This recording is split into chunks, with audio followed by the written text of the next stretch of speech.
আলহামদুলিল্লাহি রাব্বিল আলামিন আসসালাতু ওয়াসসালামু আলা নাবিয়িনা মুহাম্মদ সালাওয়াতুল্লাহ আলাইহি ওয়া সালামুহু ওয়া আলা আহলিহি ওয়া আসহাবিহি আজমাইন। আত-তাফসীরুল মুহাররার লিল কুরআনুল কারীম, সূরা ফাতিহাতুল কিতাব। গত ক্লাসে আমরা সূরা ফাতিহার দ্বিতীয় আয়াত আর রহমানুর রহিম পর্যন্ত মানে ব্যাখ্যা সহকারে শুনেছি। আজকে আমাদের অধ্যয়ন শুরু হবে মালিক ইয়াউমিদ্দিন এই আয়াত থেকে। এই আয়াতের সাথে পূর্ববর্তী আয়াতের একটি সম্পর্ক রয়েছে, যেটি তাফসির ইবনে হাইয়ান আবি হাইয়ান তিনি বলেছেন যে আর রহমানুর রাহিম এই দুটো গুণাবলী আল্লাহ সুবহানাহু ওয়া তাআলার, এটি মানে আল্লাহ সুবহানাহু ওয়া তাআলা নিজে বর্ণনা করেছেন, নিজের একটি মৌলিক গুণ। ওয়াসাফা তাআলা নাফসাহু বির রাহমা, আল্লাহ সুবহানাহু ওয়া তাআলা রাহমা হচ্ছে একটি গুণ। সেই গুণ থেকে দুটো নাম এসেছে, একটি হচ্ছে আর রহমান, আরেকটি হচ্ছে আর রাহিম। ওয়াকানা হাযা قد يؤدي للعبد الغلبة الرجاء عليه। আর এই রহমা থেকে দুটো নাম যখন আমরা দেখতে পাই সূরা ফাতিহাতে আছে, তখন আল্লাহ সুবহানাহু ওয়া তাআলার উদ্দেশ্য হচ্ছে যে তার বান্দা একটি চিন্তা করবে যে খুব সম্ভবত আল্লাহ সুবহানাহু ওয়া তাআলা খুবই দয়ালু। আল্লাহ সুবহানাহু ওয়া তাআলা যে মানে দয়ার ভান্ডার, এই বিষয়ের উপরে তার একটি আশা আর রাজাই আলাইহি এটা জন্মাবে। এই কারণেই আর রহমান রাহিমটি মালিক ইয়াউমিদ্দিনের আগে এসেছে। নাব্বাহু বিসিফাতিহিল মালক মালক লিল ইয়াউমিদ্দিন, যে তারপরে আল্লাহ সুবহানাহু ওয়া তাআলা যে এই দিন দিবসের যে মালিক, সেটা তিনি বর্ণনা করেছেন। তো ইয়াউমিদ্দিন, ইয়াউম মানে হচ্ছে সাধারণ অর্থ হচ্ছে যে একটি দিন, কিন্তু ইয়াউম দিনের একটি অংশকেও বোঝায়। তো এখানে আদ-দিন এ কথাটার যে তাফসির ইবনে জারির, তাফসির ইবনে কাসির, তিরা উভয়ই বলেছেন ইয়াউমুল জাযাউ ওয়াল হিসাব, অর্থাৎ প্রতিফল এবং হিসাব, এই দুটোকে একত্র করেছে এই ইয়াউম। এটা হচ্ছে দুইজন তাফসিরের অভিমত, তাফসির ইবনে জারির এন্ড তাফসির ইবনে কাসির। তারা বলেছেন যে এই যে আদ-দিন, এই শব্দটি দিয়ে জাযাউ মানে হচ্ছে যে বিনিময়। এটা ভালো হতে পারে, খারাপ হতে পারে। আমরা ইতিপূর্বে আলোচনা করেছি যে জাযাকাল্লাহু বলার পরে আপনাকে অবশ্যই তামাইয়িজ ব্যবহার করতে হবে, তামিজ ব্যবহার করতে হবে। এটা কি জাযাকাল্লাহু খাইরান নাকি না জাযাকাল্লাহু শাররান, এটা ব্যবহার করতে হবে। ব্যবহার না করলে এটা দুদিকে যেতে পারে। আল্লাহ তাকে পুরস্কারের বদলে শাস্তিও দিতে পারেন, আবার পুরস্কারও দিতে পারেন, যেহেতু এটি উল্লেখ নাই। এই জন্য এটাকে উল্লেখ করতে হবে। এটাকে হযফ করার কোনো সম্ভাবনা মানে নাই, মানে আমরা এটাকে গোপন করতে পারবো না। এখানে দেখা যাচ্ছে যে আদ-দিন এই কথাটা দিয়ে হিসাব কথাটাও বোঝায়। এই জন্য বাংলাদেশের কিছু অনুবাদগুলোতে বিচার দিনের মালিক হিসাবে অনুবাদ করা হয়েছে, কিন্তু আসলে এটা অধিকাংশ মুফাসসিররা বলেছেন জাযাউ, প্রতিফল। যেটা আমরা ইতিপূর্বে আলোচনা করেছি, যে এটি প্রতিফল দিবস, অর্থাৎ যে দিবসে আপনার কৃতকর্মের বদল করা হয়, প্রতিফল দেওয়া হয়। দিন শব্দটা মানে আমাদের সবারই মোটামুটি এর সাথে পরিচয় আছে। দিন সাধারণত দিন বলতে আমরা যেটা বুঝি, যে আমাদের দেশে যেমন সমাজে যেটা বলা হয় যে তিনি খুব দিনী মানুষ, অর্থাৎ তিনি ধর্মকর্ম করেন, এটা এরকম করে মানে বোঝানো হয়। অথবা দিনী কাজে অংশ নিচ্ছেন, অর্থাৎ ধর্মীয় কাজে অংশ নিচ্ছেন। তো ধর্মের যাবতীয় বিষয়গুলা দিন হিসাবে আমরা বুঝে থাকি, যে মনে হচ্ছে যে এটি একটি ধর্ম। এই শব্দটুকু সবসময় ধর্ম বোঝায় না, যার থেকে আমাদের একটি ভুল ধারণা মানে এসেছে। যেমন লাকুম দীনুকুম ওলিয়া দিন, যে তোমাদের জন্য তোমাদের ধর্ম, আমাদের জন্য আমাদের ধর্ম। ওই আয়াতে ওই দিন শব্দটুকু এভাবে আসেনি, যদিও এটার বানান একই রকম। কেননা দিন এই বানান দিয়ে দুটো শব্দ আসলে হয়, একটা হচ্ছে দাইন মানে এটা ঋণ, আরেকটা হচ্ছে দিন। দুটাতেই তিনটি হরফ আছে, দাল, ইয়া, নুন, একই বানান, কিন্তু একটি হচ্ছে ঋণ আদ্দাইন, আরেকটা হচ্ছে আদ্দিন। তো ওই জায়গাতে দিন হচ্ছে যে তোমাদের কর্মের প্রতিফল তোমাদের জন্য হবে, আর আমার কর্মের প্রতিফল আমার জন্য হবে। লাকুম দীনুকুম ওলিয়া দিন। কিন্তু দিন আর এখানে যে মালিক ইয়াউমিদ্দিন মানে এই যে কোন দিনকে বোঝাচ্ছে, সেই দিনটা হচ্ছে যে প্রতিফল দিবস, অথবা হিসাব নিকাশ যেদিন হবে সেটা কর্ম প্রতিদান যেদিন দেওয়া হবে সেটাকে বোঝানো হচ্ছে। ইয়াউম মানে হচ্ছে একটি দিন অথবা দিনের অংশ। তো সাধারণত আমরা যখন দিন যেটাতে বুঝি, এটা এই শব্দ দিয়ে বেশিরভাগ সময় কোরআনুল কারিমে কথা এসেছে। আল্লাহ সুবহানাহু ওয়া তাআলা বলেছেন যে ইন্নাদ দীনা ইনদাল্লাহিল ইসলাম, অর্থাৎ ইসলাম হচ্ছে একটি দিন। ইন্নাদ দীনা ইনদাল্লাহ, আল্লাহ সুবহানাহু ওয়া তাআলার কাছে দিন হিসাবে নিশ্চয়ই এসেছে কি আল ইসলাম, এর বাইরে কোনো গ্রহণযোগ্য দিন নাই। এখানে দিন বলতে সার্বিক যে ইবাদত মানে গুলো রয়েছে, সেই সাথে জীবনের যাবতীয় বিষয় যেখানে আল্লাহ সুবহানাহু ওয়া তাআলা আদেশ নিষেধ করেছেন, এটা সব পারিবারিক, সামাজিক অথবা আইনগত বিষয় যেগুলো রয়েছে, উত্তরাধিকার আইন অথবা ক্রিমিনাল ল অথবা অন্যান্য জাগতিক বিষয়গুলো, সেই সাথে ইবাদতগুলো, সবকিছুকে সামগ্রিকভাবে দিন বলা হয়। যে সেই জন্য দিন হচ্ছে আল ইসলাম। এটি বিভিন্ন জায়গায় কোরআনুল কারিমে এসেছে, কিন্তু শব্দটা দেখলেই সব জায়গায় একই অর্থ হবে না, এটাই হচ্ছে আমাদের আলোচনার বিষয়। যেমন আল্লাহ সুবহানাহু ওয়া তাআলা বলেন ইয়া বানি ইয়া বানিয়া ইন্নাল্লাহা আসতাফা লাকুমুদ-দীনা ফালা তামুতুন্না ইল্লা ওয়া আনতুম মুসলিমুন, যে আল্লাহ সুবহানাহু ওয়া তাআলা তোমাদের জন্য নির্বাচিত করেছেন একটি দিন, আর তোমরা মুসলমান না হয়ে মৃত্যুবরণ করো না।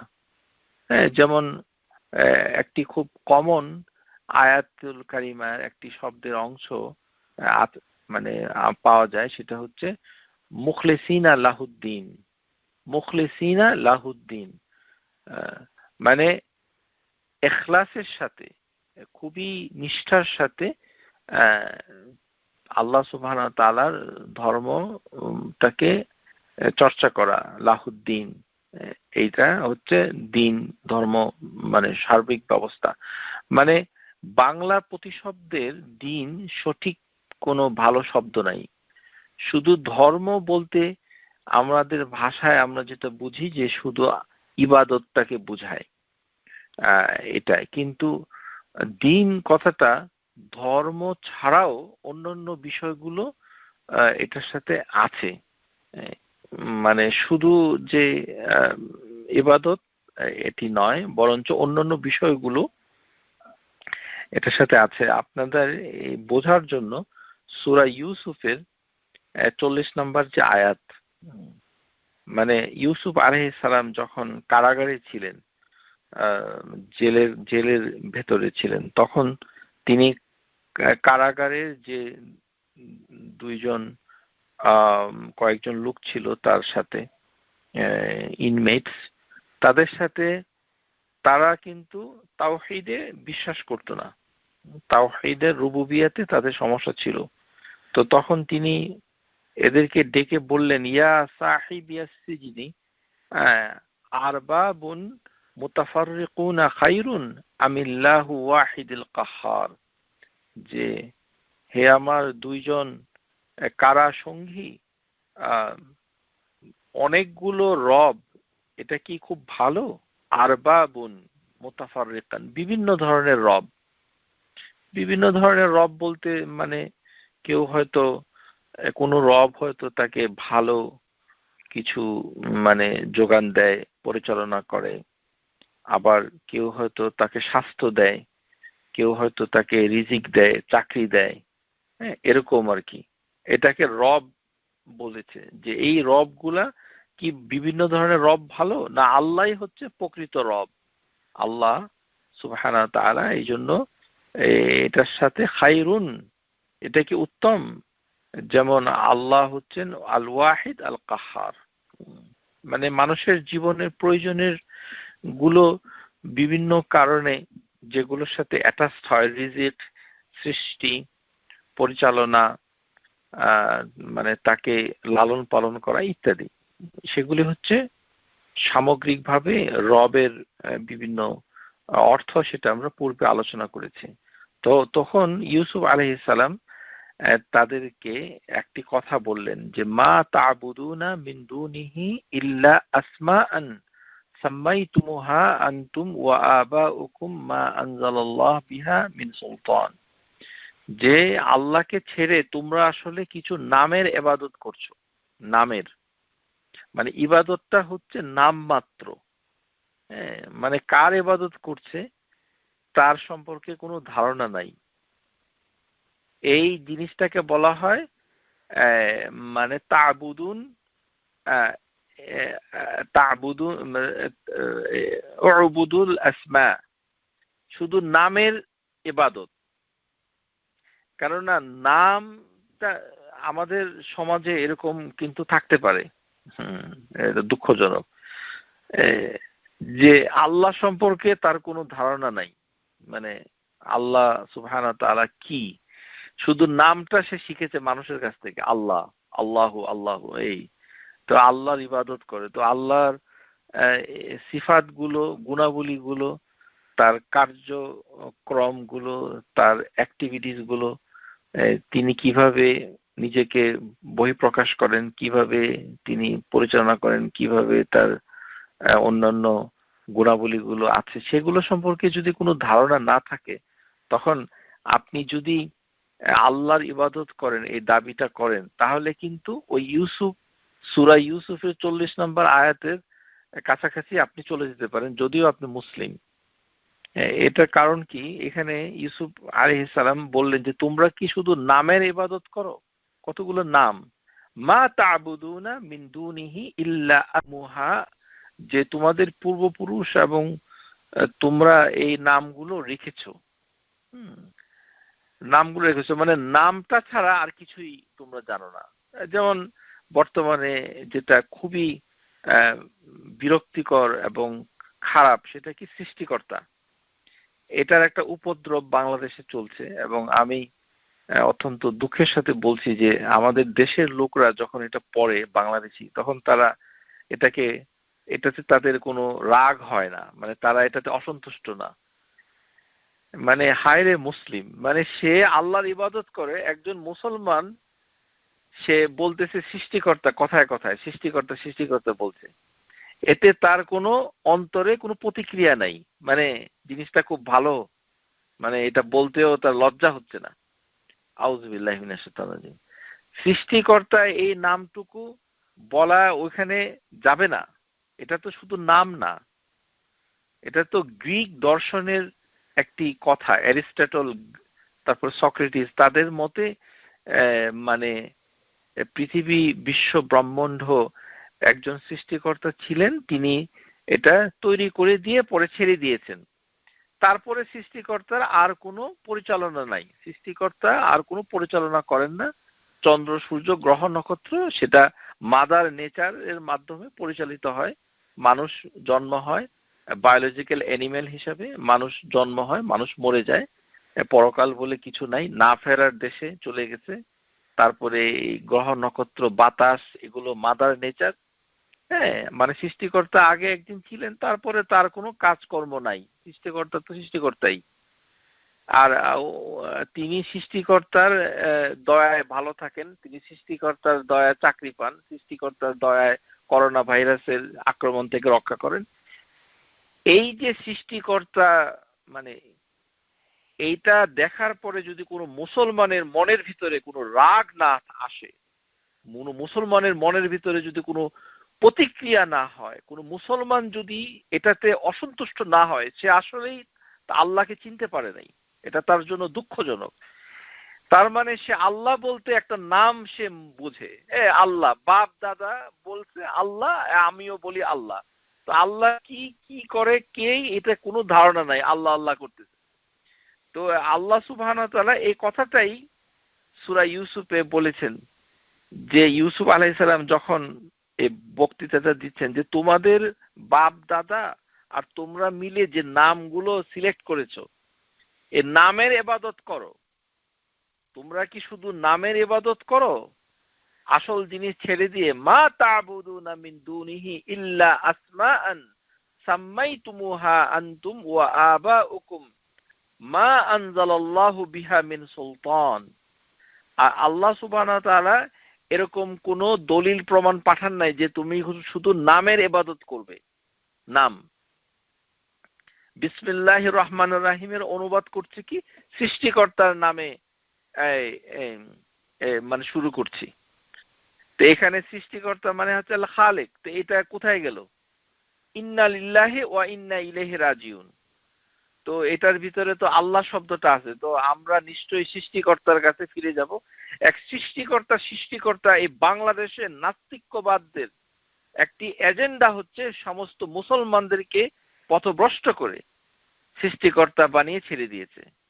কারণ সৃষ্টিকর্তা যদি আপনি বারবার বলতে থাকেন, তাহলে ওই যে বাংলাদেশের যে গান আছে, মানে মানে পৃথিবীটা সৃষ্টিকর্তা তৈরি করে দেওয়ার পর সৃষ্টিকর্তা চাবি মেরে দিয়েছে, চাবি মেরে দিছে ছেড়ে জনম ভরে চলতে আছে, এই হচ্ছে আকীদা। একবার চাবি মাইরা দিছে ছাইরা, চাবি মাইরা জনম ভরে, এটা একটা তামাশা। এই হচ্ছে আমাদের তাওহীদের অবস্থা। আমাদের মুসলমান, আমরা জান্নাতে যাওয়ার আশা করি, আমরা আশা করি আল্লাহ আমাদেরকে করোনা থেকে মুক্তি দিবেন। আরে আল্লাহ কি সেটাই চিনতে পারে না। আল্লাহ সুবহানাহু ওয়া তাআলার গুণ, তার নামগুলো কি সম্পর্কে কোনো এবিসিডি ধারণা নাই। নামাজ পড়ছে, রোজা রাখছে, হজ করছে, আল্লাহ কি বুঝতে পারছে না। তাহলে এই ব্যক্তির উচিত কি, আল্লাহর নামগুলো শুধু জানাটাই একমাত্র কাজ নয়, বরঞ্চ আল্লাহর গুণাবলী এবং সে নাম দিয়ে কি বুঝায়, তিনি কি করেন, সেগুলো সম্পর্কে ধারণা নিয়ে যদি আমরা ইবাদত করি, তখনই আমরা সত্যিকার অর্থে আল্লাহ সুবহানাহু ওয়া তাআলার ইবাদত করব বলে আল্লাহ সুবহানাহু ওয়া তাআলা ধরে নেবেন। এটা যদি না হয়, তাহলে এই আয়াত সূরা ইউসুফের আয়াত নাম্বার 40, যে ইউসুফ আলাইহিস সালাম যে বক্তৃতাটা দিয়েছিলেন জেলখানায়, যে তোমরা কি কোনো নামের ইবাদত করো, হ্যাঁ, আসমাআন সাম্মাইতুমুহা, যে নামগুলো তোমাদের পিতামাতারা রেখে দিয়েছিলেন, অথচ আল্লাহ সুবহানাহু ওয়া তাআলা শুধু নাম তোমাদেরকে মানে জানতে দেন নাই, বরঞ্চ তিনি বিস্তারিত বলেছেন আমারা আল্লাহ তা'বুদু ইল্লা ইয়াহু, আর আদেশ দেওয়ার অধিকার একমাত্র আল্লাহরই। তখন তিনি ইউসুফ আলাইহিস সালাম তিনি বললেন যালিকা দ্বীনুল কাইয়্যিম ওয়ালাকিন্না আকসারান নাস লা ইয়ালামুন, আর এটি হচ্ছে দ্বীন, যালিকা আদ-দ্বীনুল কাইয়্যিম, এই দিনটাকে আল্লাহ প্রতিষ্ঠিত রেখেছেন, ঊর্ধ্বগামী রেখেছেন, ওয়ালাকিন্না আকসারান নাস লা ইয়ালামুন, কিন্তু অধিকাংশ মানুষ এটা সম্পর্কে জানে না, অধিকাংশ মানুষ সম্পর্কে এটা জানে না। তাহলে দিন যেটা শুধুমাত্র ইবাদত বোঝায় না, বরঞ্চ অন্য কিছু এটার সাথেও থাকে, বিচার ব্যবস্থা থেকে শুরু করে বিভিন্ন ধরনের আইন, ক্রিমিনাল ল, সিভিল ল, যেগুলো আল্লাহ সুবহানাহু ওয়া তাআলা নাজিল করেছেন, আর যেগুলো তিনি করেন নাই সেগুলো তো অন্য বিধান আসবে। হ্যাঁ, কিন্তু সেগুলিও দ্বীনের একটি অংশ। সামগ্রিকভাবে মানুষের জীবনের গুরুত্বপূর্ণ চাহিদাগুলোকে নিয়ন্ত্রণ করছে হচ্ছে দ্বীনের মাধ্যমে, যেমন বিবাহ, তারপরে হচ্ছে তালাক, তারপরে হচ্ছে মৃত্যু, এই ধরনের মৃত্যু পরবর্তী ব্যবস্থাপনা, তারপরে ছোট নবজাতক শিশু তার ব্যবস্থাপনা, মানে অসুস্থ ব্যক্তির ব্যবস্থাপনা, মানে বিভিন্ন ধরনের কেনা বেচার আইন কানুন, ট্রানজ্যাকশন রিলেটেড, এই সব যাবতীয় নিয়ম কানুন, এগুলো সামগ্রিকভাবে দ্বীনের অন্তর্ভুক্ত। হ্যাঁ, এটার একটা মানে উদাহরণ আপনারা পাবেন সূরা ইউসুফের 76 নাম্বার আয়াতে। মানে আপনাকে বুঝতে হবে যে আল্লাহ সুবহানাহু ওয়া তাআলা জন্য আপনি দ্বীন চর্চা করবেন, কারণ এটাই একমাত্র দ্বীন আল ইসলাম। এটা আল্লাহ সুবহানাহু ওয়া তাআলা, শুধু এটা নামাজ রোজা আর উযু করে মানে খালি নামাজ পড়ে শুয়ে থাকা বোঝায় না। হ্যাঁ, এটা সামগ্রিকভাবে সবকিছুকে নিয়ন্ত্রণ করে। হ্যাঁ, সে দ্বীনের ভিতরে আপনাকে পরিপূর্ণভাবে প্রবেশ করার কথা আল্লাহ সুবহানাহু ওয়া তাআলা বলেছেন।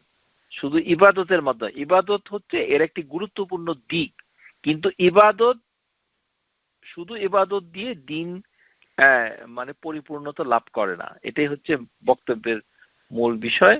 আপনারা এটা প্রমাণ হিসাবে আপনারা দেখবেন যে সূরা ইউসুফের 76 আয়াতে যখন ইউসুফ আলাইহিস সালাম দেখলেন যে বেনিয়ামিন তার যে ভাই, যখন সে আসলো রাজপ্রাসাদে, তো বেনিয়ামিনকে সে কিভাবে আটকে রাখবে সেটার জন্য একটি ফন্দি ফিকির, মানে কিভাবে একটি চালাকি, একটি কৌশল তারা অবলম্বন করেছিল, যে বেনিয়ামিনের লাগেজের ভিতরে একটা জিনিস লুকিয়ে রেখেছিল। পরে মানে হঠাৎ করে মানে একজন ঘোষণাকারী বলল যে তোমাদের ভিতরে কেউ কি কিছু চুরি করেছে, আমরা তোমাদের লাগেজ মালপত্রগুলো তল্লাশি করব।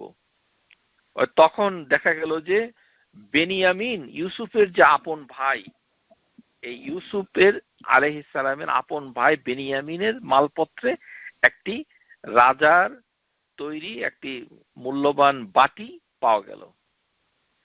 তো তখন তাকে আটক করা হলো।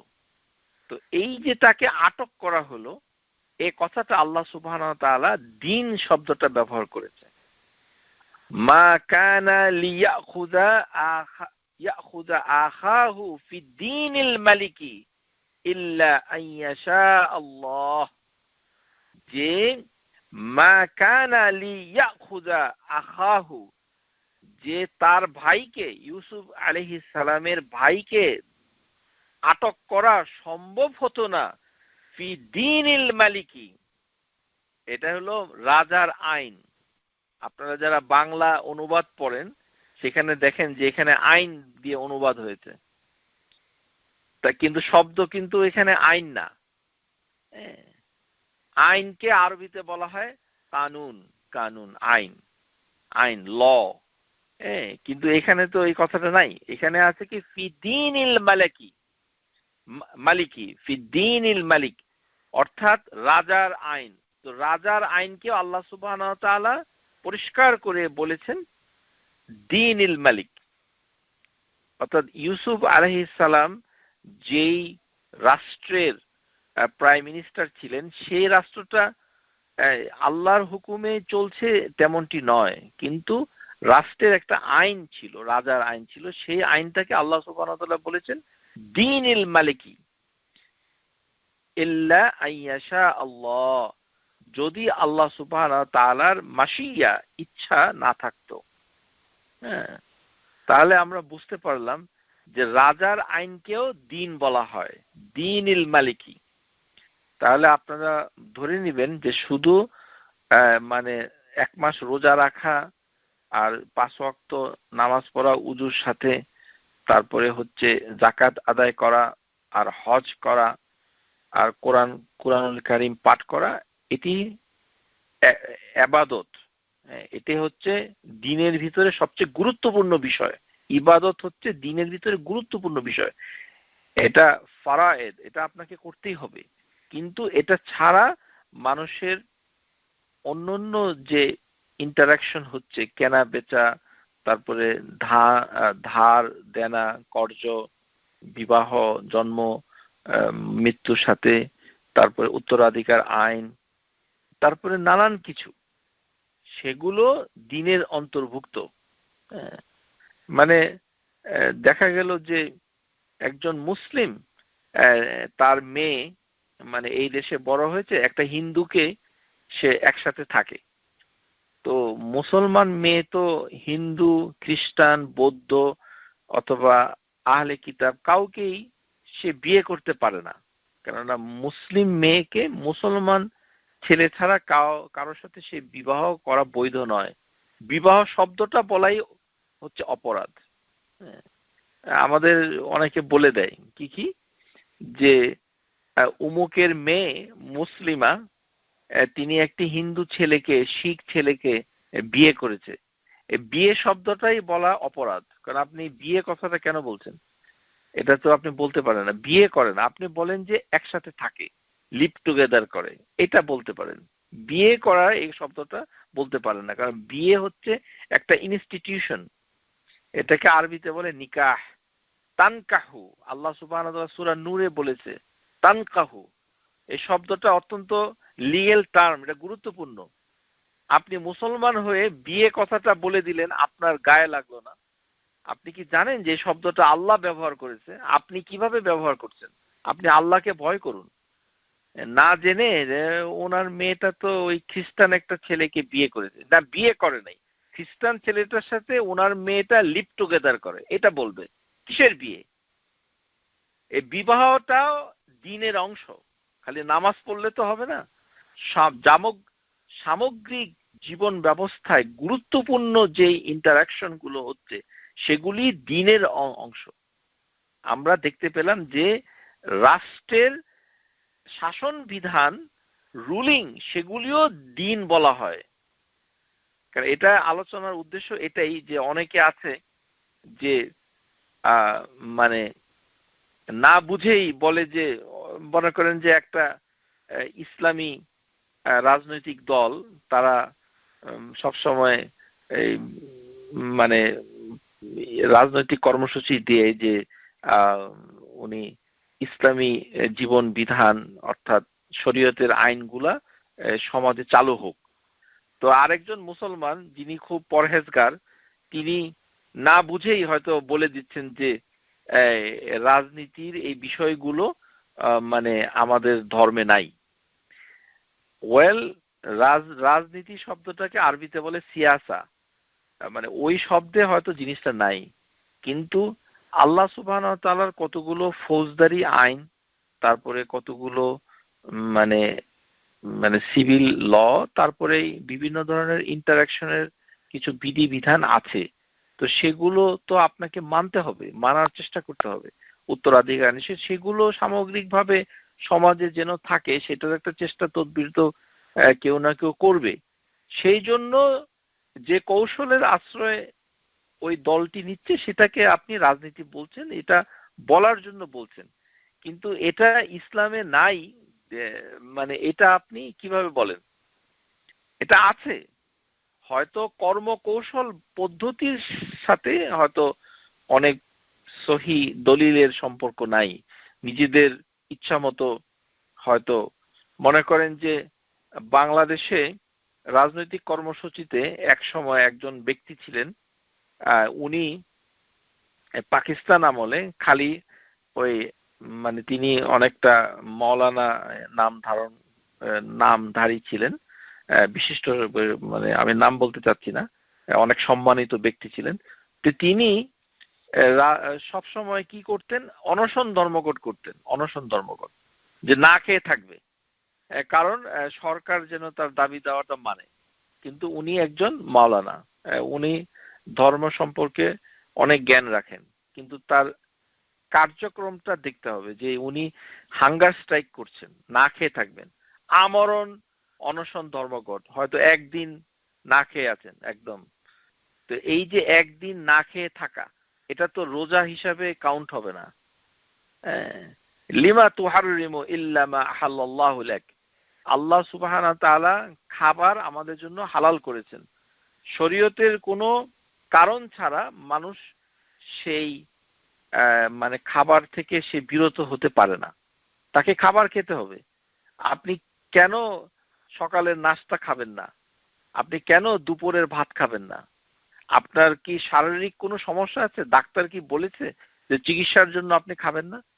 সেটা যদি হয় সেটি ভিন্ন প্রসঙ্গ, কিন্তু আপনি মুসলমান হয়ে একটি হালাল জিনিসকে হারাম করে দিবেন এবং এই কর্মপদ্ধতিতে আপনি দাবি দাওয়া আদায় করবেন, সেটাকে আপনি বলবেন রাজনীতি। হ্যাঁ, ওই ধরনের মানে কর্মকাণ্ডকে ইসলামে নাই, এটা বলা যেতে পারে।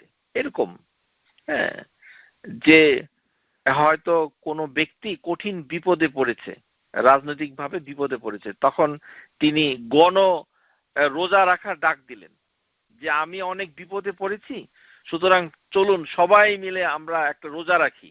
এই ধরনের ফরমাইশি রোজা, মানে ঘোষণা দিয়ে ইবাদত করা, এটা ইসলামের বিধানে অনুমোদন নাই, এটা বেদআ। হ্যাঁ, আপনার বিপদ হলে আপনি আল্লাহ সুবহানাহু ওয়া তাআলার কাছে দোয়া করবেন নিজে, যে আল্লাহ শেষ রাতে বসে নিজে দোয়া করবেন, কারণ আল্লাহ সুবহানাহু ওয়া তাআলা আপনার কাছ থেকে শুনতে চান। এটা। আর যে সকল মানুষ অত্যন্ত পরহেজগার জ্ঞানী, যাদের উপরে আপনি নির্ভর করেন, সেই লোকগুলোর কাছে আপনি দোয়া চাইতে পারেন, সবার কাছে না। আমাদের একটা ঐতিহ্য আছে, যে ঐতিহ্যটা আসলে কিন্তু কোনো শরীয়তের ভিত্তি নাই।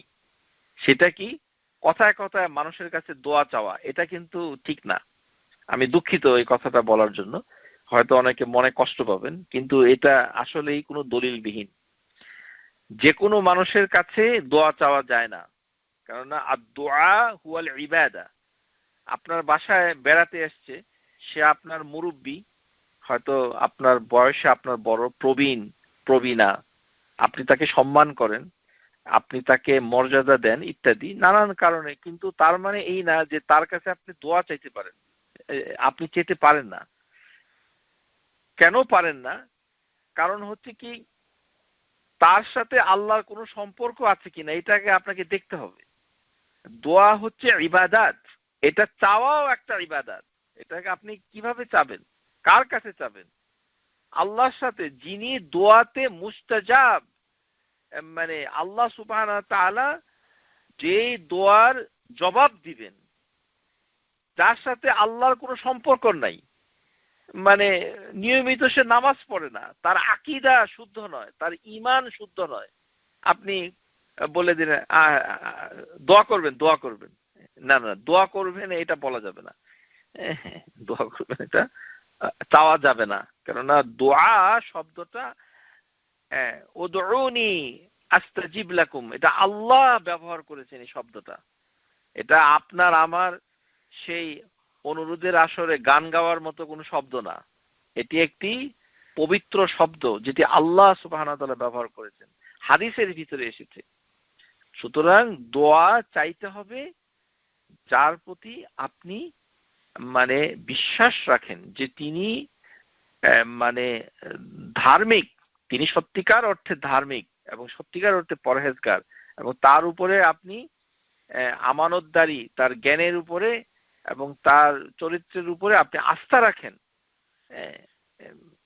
ইল্লা মাশাআল্লাহ, তাকে কাছে মানে আপনি দোয়া চেতে পারেন। এটা খাস করে চাওয়ার বিষয়। মসজিদের ইমাম সাহেব, তার কাছে আপনি দোয়া চেতে পারেন। মসজিদে আজান দেয় মুয়াজ্জিন, তার কাছে চেতে পারেন। মসজিদে গিয়ে দেখলেন যে একটি লোক নিয়মিত মসজিদে আসে, নামাজ পড়ে, তার আমল আখলাক আপনার কাছে ভালো মনে হয়, ওনার কাছে একান্তে গিয়ে বলতে পারেন এরকম। এটি কোনো বিষয় নয়। আশা করি বুঝতে পেরেছেন। যদিও এটি তাফসীরের ভিতরে নাই, কিন্তু প্রাসঙ্গিক ক্রমে এটি চলে এসেছে দেখে আমরা আলোচনা করলাম। তো এই যে মানে মালিক ইয়াউমিদ্দিন, এটা মানে হচ্ছে যে আল্লাহ সুবহানাহু ওয়া তাআলা প্রতিফল দিবসের মালিক, এই কথাটা দিয়ে তিনি কিন্তু ভয় দেখাচ্ছেন। লিয়াকুনুল আবদি মিন আমালিহি আলাল ওয়াজাল, তিনি মানে যারা বান্দা যে কাজ করবে সেটা ভয়ে থাকে। ওয়ালিয়ালামা আন্না লি আমালাহু, এবং সে যে কি কাজ করেছে সেটা সে জানে। মালিক ইয়াউমিদ্দিন এই আয়াতের দুটো কেরাত রয়েছে তাফসীরের ভিতরে। একটি হচ্ছে মানে মালিক বিল আলিফ মাদ্দা, যেটা আমাদের দেশে খুব কমন, মালিক ইয়াউমিদ্দিন। যখন আপনি এক আলিফ দিয়ে লম্বা করে পড়বেন, আলিফুল মাদ্দা, বি আলিফুল মাদ্দা, এটা একটা কেরাত।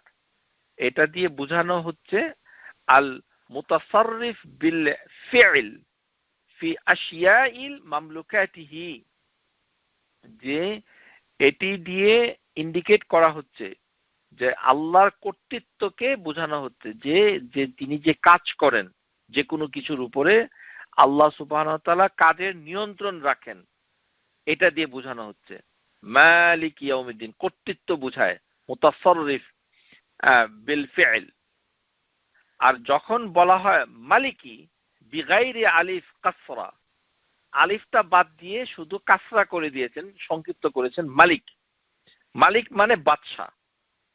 এটা হচ্ছে ওয়াল মুতাসাররিফ বিল কাউলি আমরান ওয়া নাহ্যান ফি মান হুয়াল মালিকুন আলাইহিম, যে এটা দিয়ে বোঝাচ্ছে একটা স্টেটমেন্ট, একটা কথা, যে নিষেধ এবং আদেশ এগুলো আল্লাহ সুবহানাহু ওয়া তাআলা তোমাদের উপরে করেন। তিনি হচ্ছেন মানে বাদশার মতো, নিষেধ আইন জারি করেন, নিষিদ্ধ আইন জারি করেন এবং আদেশমূলক আইন জারি করেন। আদেশ নিষেধ এই কথাগুলো আসে যার কাছ থেকে, তিনি হচ্ছেন মালিক। মানে আলিফ বাদ দিয়ে যদি আপনি উচ্চারণ করেন, আর মালিকি বললে তখন তার কর্মকাণ্ড বোঝায়। তাহলে আমরা দুটো কেরাতের দুটো অর্থ পেলাম। যখন আপনি এক আলিফ লম্বা করে পড়বেন সেটাকে বলা হয় মুতাসাররিফ বিল ফি'ল, এটি হচ্ছে অ্যাকশন, মুতাসাররিফ বিল ফি'ল। আর যখন এক আলিফ বাদ দিয়ে পড়বেন তখন বলা হচ্ছে মুতাসাররিফ বিল কাউল, এটা হচ্ছে কথা, স্টেটমেন্ট, বক্তব্য। হ্যাঁ, এটা মানে একটা দিয়ে বোঝাচ্ছে বাদশার মানে হুকুম জারি করা মানে বান্দার উপরে, আরেকটি হচ্ছে যে বান্দা তার রাজত্বে যে কাজগুলো করে সেটাকে বোঝানোর জন্য আপনি মালিকি ইয়াউমিদ্দিন বলছেন। দুটো কেরাতি শুদ্ধ, আপনি যেটাই পড়েন সেটাতে আপনি মানে হাসানাত পাবেন। তবে এখানে তাফসীরের ভিতরে উল্লেখ নাই যে কোনটা প্রেফারেবল। তা আমাদের দেশে যেহেতু আমরা হাফস কেরাতে হাফস পড়ি, হাফস ইবনে আসিম, সেখানে এক আলিফ দিয়েই পড়া হয় এবং সেটাই বেশি জনপ্রিয় এবং আমরা সেটাই পড়ি। এতে উপকারিতা একটু আছে যে এক হরফের বিনিময়ে 10টি নেকি সওয়াব আপনি পেয়ে যাচ্ছেন। মালিক ইয়াউমিদ্দিন, এটার অর্থ হচ্ছে ইন্নাল্লাহ আযজা ওয়া জাল্লা হুয়া মুতাসাররিফ ফি জামি'i খালকিহি বিল কাওলি ওয়াল ফি'ল, মানে সমস্ত কথা, সমস্ত কার্যক্রম আল্লাহ সুবহানাহু ওয়া তাআলা সমস্ত সৃষ্টিগুলোকে একত্র করে কর্তৃত্ব বোঝানোর ক্ষেত্রে এই কথাটা বুঝান। এই কারণে আল্লাহ সুবহানাহু ওয়া তাআলা সূরা ইনফিতার এখানে একটি আয়াত নিয়ে মানে ব্যাখ্যা করা হয়েছে, ওয়ামা আদরাকা মা ইয়াউমুদ্দিন। ওয়ামা আদরাকা মা ইয়াউমুদ্দিন ইয়াউমা লা তামলিকু নাফসুন লিনাফসিন শাইআ ওয়াল আমরু ইয়াউমা ইযিল লিল্লাহ। তাহলে সূরা ইনফিতার, এখানে আল্লাহ সুবহানাহু ওয়া তাআলা মানে তিনি বলছেন যে তিনি প্রকৃত শাসক, মানে আদেশদাতা। যে মানে এখানে ওমা আদরাকা মা ইয়াউমুদ্দিন, যে শেষ প্রতিফল দিবসটা আপনি কি চিনেন, আপনি কি জানেন? এইভাবে দুইবার প্রশ্ন করার পর আল্লাহ সুবহানাহু ওয়া তাআলা শেষ দিবস সম্পর্কে বলেছেন। নবী সাল্লাল্লাহু আলাইহি সাল্লামকে উদ্দেশ্য করে বলার কারণটা হচ্ছে যে নবী সাল্লাল্লাহু আলাইহি সাল্লামেরও কোনো ক্ষমতা থাকবে না, মানে ওই ইয়াউমুদ্দিন বিচার দিবসে। এটাই হচ্ছে এটার উদ্দেশ্য, একটা উদ্দেশ্য। ওমা আদরাকা মা ইয়াউমুদ্দিন, মানে আল্লাহ সুবহানাহু ওয়া তাআলা নবী সাল্লাল্লাহু আলাইহি সাল্লামকে মানে তার ব্রেইন স্টর্মিং এর জন্য প্রশ্ন করে নিজেই তার উত্তর দিচ্ছেন। ওমা আদরাকা মা ইয়াউমুদ্দিন, আপনি কি জানেন ইয়াউমুদ্দিন কোনটা, মানে কোন দিনে প্রতিফল দেওয়া হবে? সুম্মা মা আদরাকা মা ইয়াউমুদ্দিন, আপনি কি জানেন কোন দিনটি মানে মানে প্রতিফল দেওয়া হবে? তখন আল্লাহ সুবহানাহু ওয়া তাআলা নিজেই মানে উত্তর দেন, ইয়াউমা লা তামলিকু নাফসুন, যেদিন কোনো মানুষ কোনো কিছুর সামর্থ্য রাখবে না, লিনাফসিন শাইআ, কোনো কিছু করার সামর্থ্য, ওয়ালা আমরুহু ইয়াউমা ইযিন লিল্লাহ, আর সমস্ত কর্তৃত্ব হবে একমাত্র আল্লাহর। এই প্রসঙ্গে একটা কথা বলে রাখি, যেহেতু এটি মেয়েদের আসর। আমাদের সমাজে দেখা যায় যে হাজবেন্ড হয়তো নামাজ পড়ে না, মানে অথবা ওয়াইফ খুব ধার্মিক, নামাজ পড়ে, রোজা রাখেন এবং যাকাত আদায় করেন অথবা অন্যান্য ধর্মীয় কর্মকাণ্ড করেন, কিন্তু হাজবেন্ড তেমন কিছু করে না। কিন্তু হাজবেন্ড ওয়াইফকে অনেক সময় বলে যে, ও তুমি তো খুব পরহেজগার, তুমি আমার জন্য কিয়ামতের দিন শাফাআত করে দিও, আমার তো কোনো চিন্তা নাই। এটি হচ্ছে এক ধরনের মশকারা, এটা অত্যন্ত অপরাধ, এটা কাবায়ের, কবিরা গুনার শামিল। কেননা আপনি কি জানেন যে পৃথিবীর কোনো ব্যক্তি, মানুষ সেই বিচার দিবসে কোনো কিছু করার অধিকার রাখে না। ইয়াউমা লা তামলিকু নাফসুন লিনাফসিন শাইআ, আপনি কিভাবে এটা বলেন? আপনি কি মনে করেছেন শাফাআ করাটা এটা তামাশা, এটা অনুরোধের আসরে গান গাওয়ার মতো? সুতরাং কথাবার্তা এমনটা হচ্ছে এই কারণেই, যেহেতু সঠিক বিষয়গুলো আমাদের কারোই জানা নাই। আবার এক শ্রেণীর লোক আছে, তারা হজ ওমরা করতে গিয়ে মদিনাতে নবী সাল্লাল্লাহু আলাইহি সাল্লামের কবরের কাছে গিয়ে মানে শাফা চায়, হে রাসূল আমার জন্য শাফা করবেন। সেটা করাও মানে উচিত না। কারণ হচ্ছে যে ইয়াউমুদ্দিন, যেদিন আল্লাহ কর্মফল দিবেন, সেদিন কেউ কিছু করার সামর্থ্য থাকবে না। স্বামী স্ত্রী একে অপরকে তো পারবেই না, বরঞ্চ নবী সাল্লাল্লাহু আলাইহি সাল্লাম, যিনি মানুষদের ভিতরে সবচেয়ে শ্রেষ্ঠ, সাইয়্যিদুল মুরসালিন, সমস্ত রাসূলদের ভিতরে শ্রেষ্ঠ, তিনি সেদিন কিছু করার ক্ষমতা থাকবে না।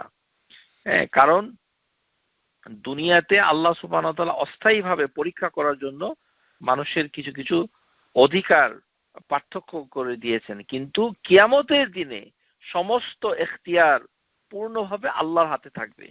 এই কারণে আল্লাহ সুবহানাহু ওয়া তাআলা মানে নিজেই উত্তর দিচ্ছেন, লিমানিল মুলকুল ইয়াউম লিল্লাহি ওয়াহিদিল কাহ্হার, যে আজকে রাজত্বটা কার? একমাত্র প্রবল পরাক্রান্ত আল্লাহ সুবহানাহু ওয়া তাআলা। এটি হচ্ছে মানে আল্লাহ সুবহানাহু ওয়া তাআলা কিয়ামতের দিন বলবেন। সুতরাং নবী রাসূলের কাছে গিয়েও শাফা চাওয়া যাবে না। শাফা মানে এক ধরনের সুপারিশ। মানে যখন আমরা কিয়ামতের দিন আল্লাহ আমাদেরকে হিসাব নিবেন, তখন মানে কে শাফা করবেন, এটা শাফা বিভিন্নভাবে হবে। এটি হাদিসের ভিতরে আছে যে নেককার বান্দারা অন্যদের জন্য শাফা করবে, তারপরে নবী সাল্লাল্লাহু আলাইহি ওয়াসাল্লাম শাফা করবেন, তারপরে ছোট সন্তান পিতামাতার জন্য শাফা করতে পারে। এরকম বিভিন্ন ধরনের শাফার বিষয়গুলো রয়েছে, এটা ঠিক। কিন্তু সেটার মালিক হচ্ছেন আল্লাহ। এটা আল্লাহ সুবহানাহু ওয়া তাআলা যাকে সে অধিকারটা দিবেন শাফা করার জন্য, সে করতে পারবে। দুনিয়া থেকে কেউ দাবি করতে পারবে না। এটা হচ্ছে মৌলিকভাবে। এমনকি নবী সাল্লাল্লাহু আলাইহি সাল্লামের কাছে শাফা চাওয়া যাবে না, কারণ তার মৃত্যুর পরে সেটা চাওয়ার কোনো সুযোগ নাই।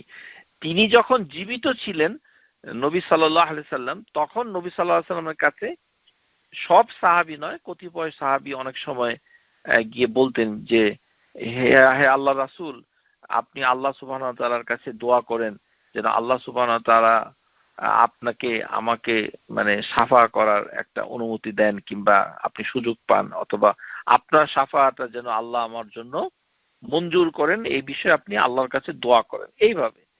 কিন্তু নবী সাল্লাল্লাহু আলাইহি সাল্লাম তিনি নিজে উপকার করতে পারবেন না। যখন আল্লাহ সুবহানাহু ওয়া তাআলা আয়াত নাযিল করেন ওয়া আনজির আশিরাতাকাল আকরাবিন, হে রাসূল আপনি আপনার নিকট আত্মীয়দেরকে ভয় দেখান, কিয়ামতের ভয় দেখান। তখন নবী সাল্লাল্লাহু আলাইহি সাল্লাম বলেছিলেন ইয়া মাশারাল কুরাইশ আও কালিমাতান নাহওয়া, এবং এই ধরনের কোনো কথা বলেছিলেন। তখন তিনি বলেছিলেন লা উগনি আনকুম মিনাল্লাহি শাইআ, হে কুরাইশ তোমরা জেনে রাখো আমি তোমাদের কোনো উপকার করতে পারবো না। ইয়া বানি আব্দি মানাফ লা উগনি আনকুম মিনাল্লাহি শাইআ, হে আব্দে মানাফ আমি আল্লাহর কাছ থেকে কোনো উপকার তোমাদের জন্য করতে পারবো না। ইয়া আব্বাস বিন আব্দুল মুত্তালিব লা উগনি আনকা মিনাল্লাহি শাইআ, যে আমি আল্লাহর কাছ থেকে কিছুই তোমাদের জন্য করতে পারবো না। বংশের কথাগুলো বারবার বলেছেন। ইয়া সাফিয়া আম্মাতু রাসূলিল্লাহ, নবী সাল্লাল্লাহু আলাইহি সাল্লামের ফুফু। আপনারা অনেকে হয়তো জানেন না যে নবী সাল্লাল্লাহু আলাইহি সাল্লামের ফুফুকে উদ্দেশ্য করে তিনি বলেছেন ইয়া সাফিয়া। সাফিয়া হচ্ছেন রাসূলুল্লাহ সাল্লাল্লাহু আলাইহি সাল্লামের ফুফু। ফুফুকে আর হাদিসের ভাষায় বলা হয় আম্মা। সাফিয়াতু ইয়া সাফিয়া আম্মাতু রাসূলিল্লাহ, রাসূলের ফুফু আপনি জেনে রাখুন লা উগনি আনকি মিনাল্লাহি শাইআ, যে আল্লাহর কাছ থেকে আমি আপনাকে কোনো উপকার আনতে পারবো না। ইয়া ফাতিমা বিনতে মুহাম্মদ, মুহাম্মাদের মেয়ে ফাতিমা তুমি জেনে রাখো সালিনি মা শিইতা মিন মালি, তুমি যা কিছু চাও আমার কাছে এখনই আমার কাছে চেয়ে নাও। লা উগনি আনকি মিনাল্লাহি শাইআ, আমি সেই পরকালে তোমার কোনো উপকার করতে পারবো না। যা চাওয়ার এখনই আমার কাছে চাও। সালিনি মা শিইতা মিন মালি লা উগনি আনকি শাইআ। তাহলে আমরা বুঝতে পারলাম যে নবী সাল্লাল্লাহু আলাইহি সাল্লামের মৃত্যুর পরে তার কাছে আর চাওয়ার কোনো অবকাশ নাই। আর এই দিনটির ব্যাপারে নবী সাল্লাল্লাহু আলাইহি সাল্লাম কেমন ভয় করতেন, তিনি ফুফু দিয়ে শুরু করেছেন আর মেয়ে দিয়ে শেষ করেছেন। কারণ এটা থেকে প্রমাণ হয় যে মেয়েরা হয়তো মানসিকভাবে দুর্বল থাকে, অনেক কিছু আশা করে, সেই ক্ষেত্রে হয়তো তিনি মানে মেয়েদেরকে উল্লেখ করেছেন, কিন্তু তিনি পুরুষদেরকেও বলেছেন। যেমন তিনি তার বংশের কথা বলেছেন, বনু হাশিম, বনু আব্দুল মুত্তালিব ইত্যাদি। তো আল্লাহ সুবহানাহু ওয়া তাআলা আরেকটি আয়াতে, এটি হচ্ছে সূরা মারইয়াম, এখানে আল্লাহ বলেছেন ইন্না নাহনু নারিসুল আরদা ওয়া মান আলাইহা ওয়া ইলাইনা ইরজাউন, নিশ্চয়ই জমিন এবং তার উপরে যারা আছে তাদের চূড়ান্ত মালিকানা নারিসুল আরদা। নারিসু মানে হচ্ছে উত্তরাধিকার, অর্থাৎ মালিকানা অনুবাদ হয়েছে অধিকাংশ বাংলা কোরআনগুলোতে, আমাদের কাছেই তারা ফিরে আসবে।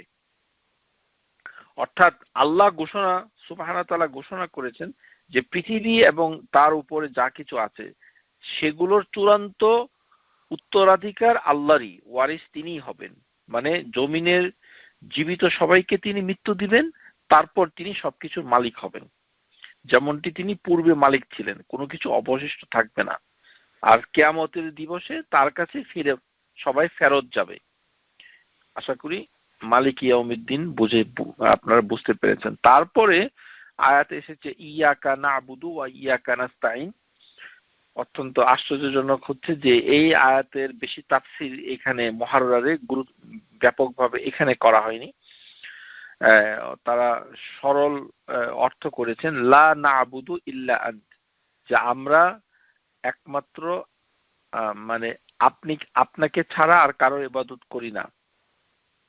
কিন্তু ইবাদতটাকে তারা বলেছে যে ইবাদত বলতে যেই জিনিসটাকে ইন্ডিকেট করছে সেটি হচ্ছে মুতাজিল্লিনা লাকা ওয়াহিদ লা শারীকা লাক।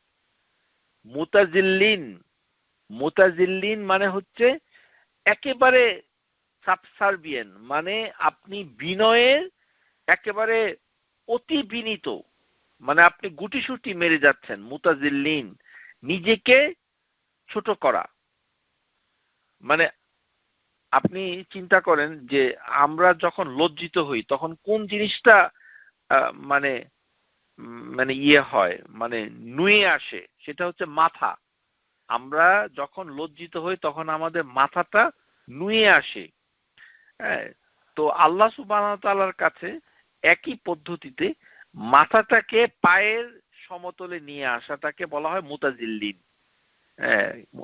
এই জন্য নামাজের ভিতরে সিজদা এটি হচ্ছে একটি মুতাজিল্লিন অবস্থা, এটা ইবাদতের অংশ, যে একেবারে বিনয়, এমন বিনয় যে মাথা এবং পা এটি একই সমতলে চলে আসছে। মুতাজিল্লিন এটা নামাজের ক্ষেত্রে আমরা দেখতে পাই। ওয়ালা নাস্তাইনা ইল্লা বিকা ওয়াহিদাক লা শারীকা লাক, আর আপনাকে ছাড়া অন্য কারোর কাছে সাহায্য চাই না, এটাই হচ্ছে এর অর্থ। তারপর আয়াত এসেছে ইহদিনাস সিরাতাল মুস্তাকিম। এই আয়াতটুকু সাথে পূর্বের আয়াতের একটা সম্পর্ক আছে। লাম্মা যুকিরতা আল ইবাদাতি ওয়াল ইস্তিআনা বিল্লাহি তাআলা, আল্লাহ সুবহানাহু ওয়া তাআলা প্রথম ইবাদত এবং তার কাছে সাহায্য চাওয়া, আল্লাহ সাহায্য, এই কথা দুটো বলার পর তিনি বলেছেন ইহদিনাস সিরাতাল মুস্তাকিম। কারণ হচ্ছে যা সুআল আল হিদায়াতু, মানে এটি হচ্ছে হিদায়া চাওয়া, ইলা তারিকুল ওয়াদিহ। তারিকুল ওয়াদে মানে হচ্ছে পরিষ্কার পথ, যে পথে কোনো মানে অস্পষ্টতা নেই, তারিকুল ওয়াদিহ। ফাবিল হিদায়া ইলাইহি তাসহাল ইবাদাত, আর এই হিদায়াটা হচ্ছে তার ইবাদতকে পরিশুদ্ধ করার জন্য দরকার। হিদায়া আমাদের কি দরকার? আমাদের ইবাদতকে সংশোধন করার জন্য দরকার। এই কারণে আল্লাহ প্রথমে ইবাদতের কথাটা বলেছেন, তারপরে হিদায়ার কথাটা বলেছেন। এই কথাটাই বলেছে ইয়াকা না'বুদু, এখানে ইবাদত কথাটা প্রথমে এসেছে। আর আল্লাহর সাহায্য ছাড়া আপনি আল্লাহর ইবাদত করতে পারবেন না, সেটি একটি বিষয়। এবং তার পরবর্তী পর্যায়ে ইহদিনা, হুদা মানে হিদায়া দরকার হচ্ছে, কারণ হিদায়া ছাড়া মানে আপনি ইবাদতকে তাসহিহ করতে পারবেন না। আল হিদায়াতু ইলাইহি তাসহিল ইবাদা, এটা কিন্তু ইম্পর্টেন্ট। মানে এই কোন হিদায়া আপনার দরকার ইবাদতকে তাসহিহ করার জন্য, ইবাদতকে সংশোধন করার জন্য কোন হিদায়াটা দরকার? রাসূলুল্লাহর হিদায়া, যে আমরা যে খুতবাতুল হাজাতে জুমার নামাজে অথবা স্কলাররা যখন বক্তৃতা দেয় তখন আমরা এই কথাটা বলি, মানে আমরা এটা হাদিসের ভিতরে পাওয়া যায়, হ্যাঁ, যে প্রত্যেকটি পথভ্রষ্টতা মানে দলালা, হ্যাঁ, এটি হচ্ছে মানুষকে আগুনের দিকে নিয়ে যায়। বেদা, মুহদাসা ইত্যাদি নতুন আবিষ্কৃত বেদা এগুলো। কিন্তু খাইরুল হাদি হাদিউ মুহাম্মাদিন সাল্লাল্লাহু আলাইহি সাল্লাম। আপনারা লক্ষ্য করেছেন যখন কোনো আলিম ওরা বক্তৃতা দেয় তখন বক্তৃতার শুরুতে একটি খুতবাতুল হাজা এই কথাটা বলে। সেই একটা কথা ওখানে বলা হয়, কি বলা হয়? খাইরুল হাদি, সবচেয়ে উত্তম হিদায়া হচ্ছে কার? খাইরুল হাদি হাদিউন মুহাম্মাদিন সাল্লাল্লাহু আলাইহি সাল্লাম। এটা হাদিস, এটা আল্লাহর রাসূল নিজে বলেছেন, নিজে বলতেন। এই কথাটা নবী সাল্লাল্লাহু আলাইহি সাল্লাম নিজেই বলতেন, নিজের কথা। কেমন আশ্চর্য লাগে, উনি নিজেই বলতেন। মানে খাইরুল হাদি হাদিউ মুহাম্মাদিন সাল্লাল্লাহু আলাইহি সাল্লাম। তো এখানে লেখক বলছে যে ফাবাল হিদায়াতু ইলাইহি তাসহিল ইবাদা, যে হিদায়া কেন দরকার? আপনার ইবাদতকে সংশোধন করার জন্য।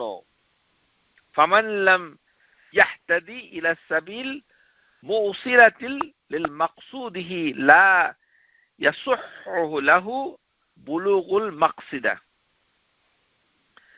যে আপনি যদি মানে মানে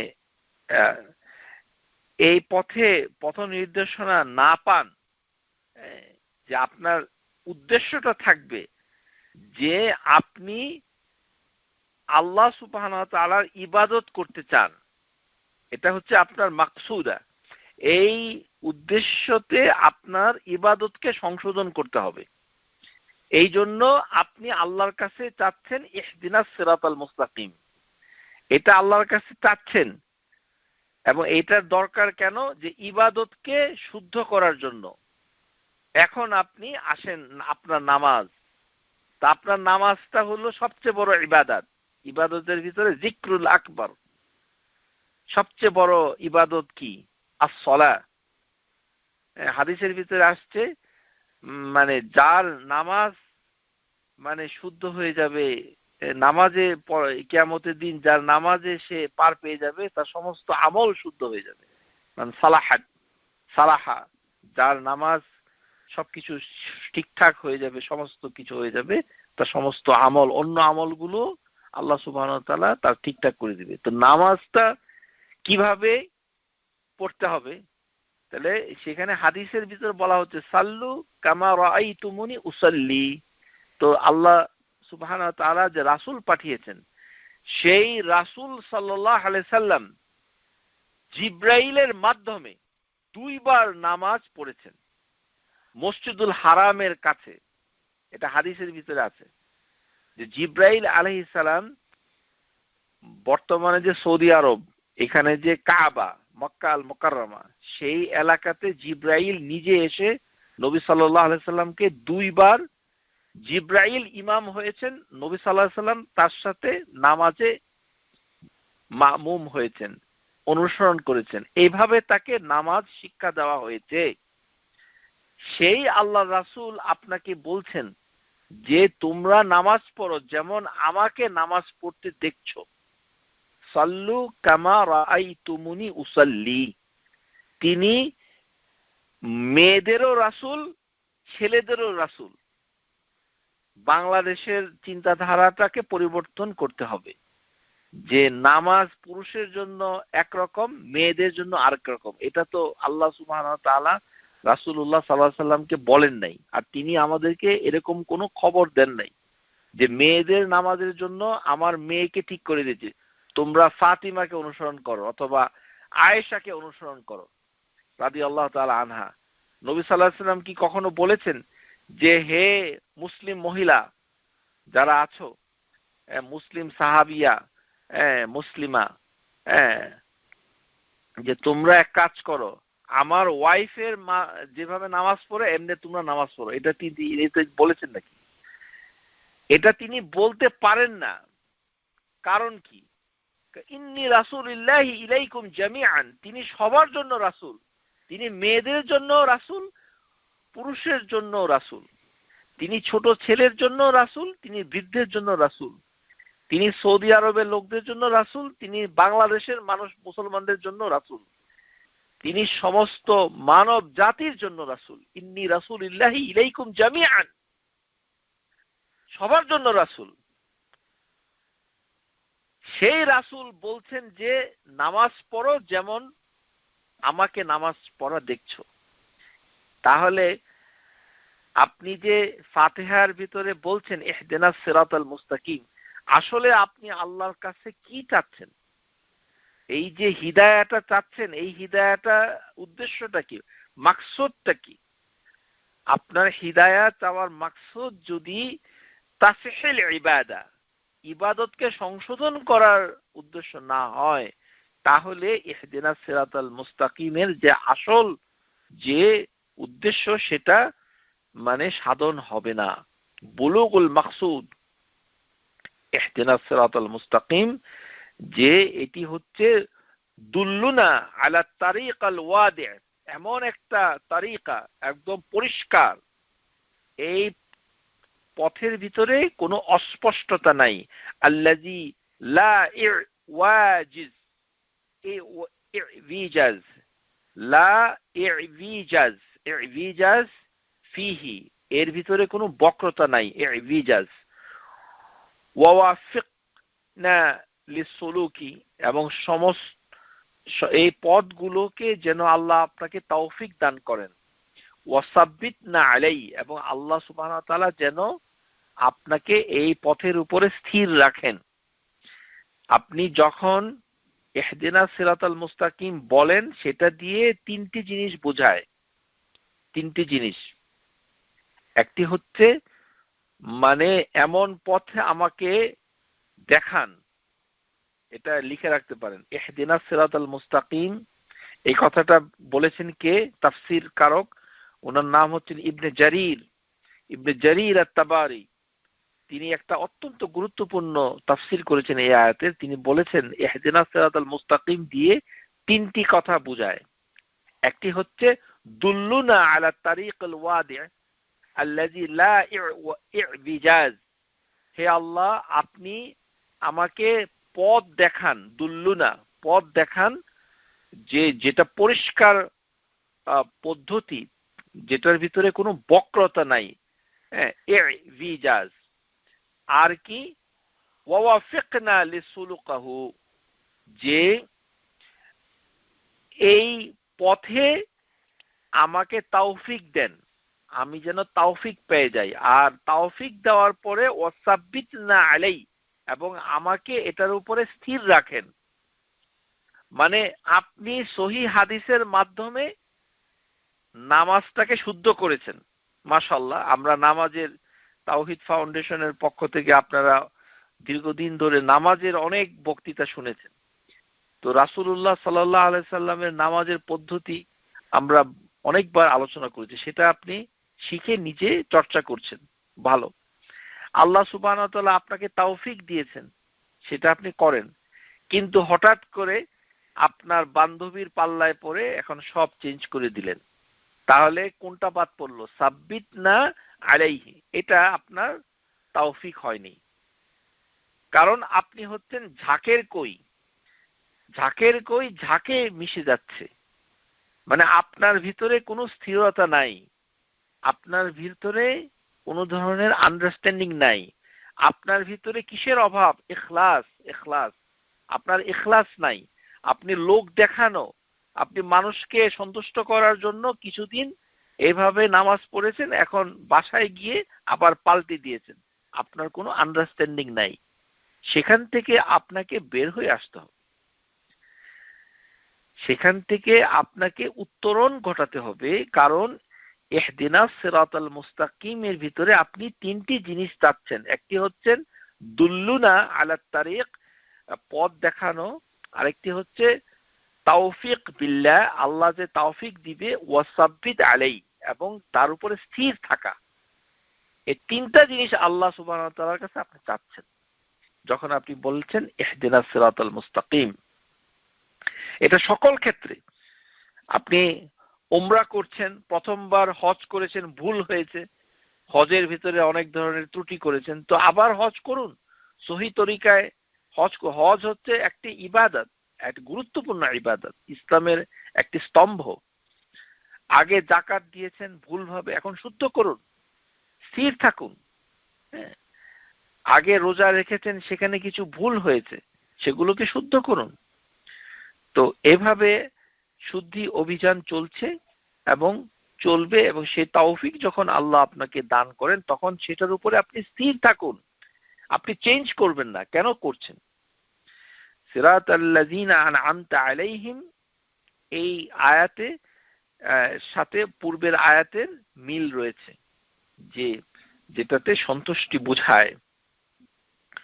সেটি হচ্ছে কি, লাম্মা কানাল আয়াতু সাবিকা তলবুল হিদায়া, যে আগের আয়াতে হিদায়া চাওয়া হয়েছে, ইলা আশরাফিত তারিক, সবচেয়ে সম্মানিত পথ।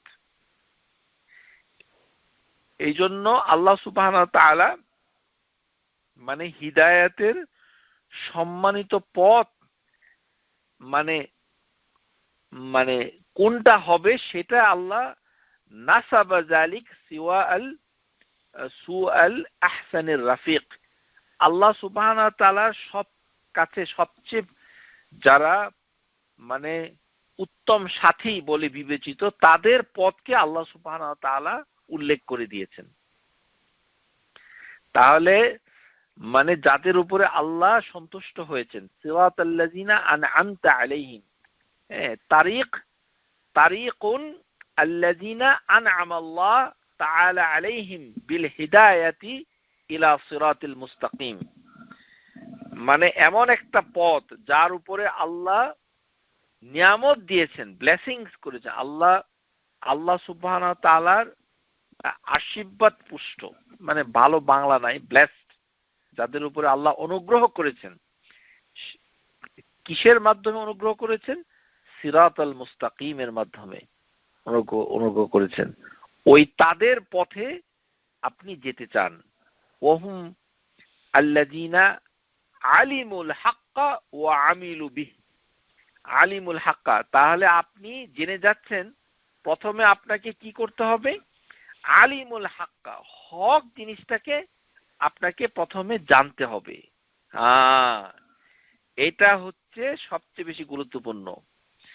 এই সিরাতাল্লাযীনা আন'আমতা আলাইহিম, এই আয়াতের তাফসীর করেছেন তাফসীর ইবনে জারীর, তাফসীর ইবনে আতিয়া, তারা সব তাফসীর ইবনে কাসীর, তারা বলেছেন যে আলিমুল হাক্কা ওয়া আমিলু বিহি, প্রথমে আপনাকে হক জিনিসটা জানতে হবে, বুঝতে পেরেছেন? তারপরে ওই হক জিনিসটার উপরে কাজ করতে হবে।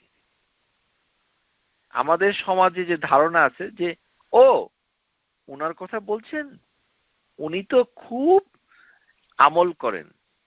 আরে কিসের আমল করেন? উনি তো কিছু জানেন না। তো ওনার কাছে কোনো সহি হাদিস নেই, কোনো ধরনের মানে আন্ডারস্ট্যান্ডিং নেই যে কিভাবে কাজ করলে এটি বিদআত হয়ে যাবে, কিভাবে জাল হাদিস থেকে বেঁচে থাকবে, কিভাবে তার আকীদা শুদ্ধ হবে, সেটার কোনো জ্ঞান তার নেই। তিনি আমল করেন, সেই আমল দিয়ে আপনার লক্ষ্যে পৌঁছাতে পারবেন না। এই কারণেই স্কলাররা সিরাতাল্লাযীনা আন'আমতা আলাইহিমের ব্যাখ্যায় বলেছেন ওয়াহুম আল্লাযীনা আলিমুল হাক্কা ওয়া আলিমু ওয়া আমিলু বিহি, প্রথমে আপনি আল হক, যেটা সত্য, সেটাকে আপনি প্রথমে জেনে নিন, তারপরে তার উপরে কাজ করুন। ইমতিসালান লিমা আমারাল্লাহু আযজা ওয়া জাল, আল্লাহ যে হুকুম করেছেন সেটাকে আপনি জানবেন। ওয়া ইজতিনাবান লিমা নাহা আনহু সুবহানাহু ওয়া তাআলা, এবং আল্লাহ সুবহানাহু ওয়া তাআলা যেগুলোকে নিষেধ করেছেন সেগুলো থেকে আপনি দূরে থাকবেন। ওয়াল ইখলাস বিইখলাস লিল্লাহ, আর আল্লাহর জন্য এটি করতে হবে, ইখলাস লিল্লাহি তাআলা।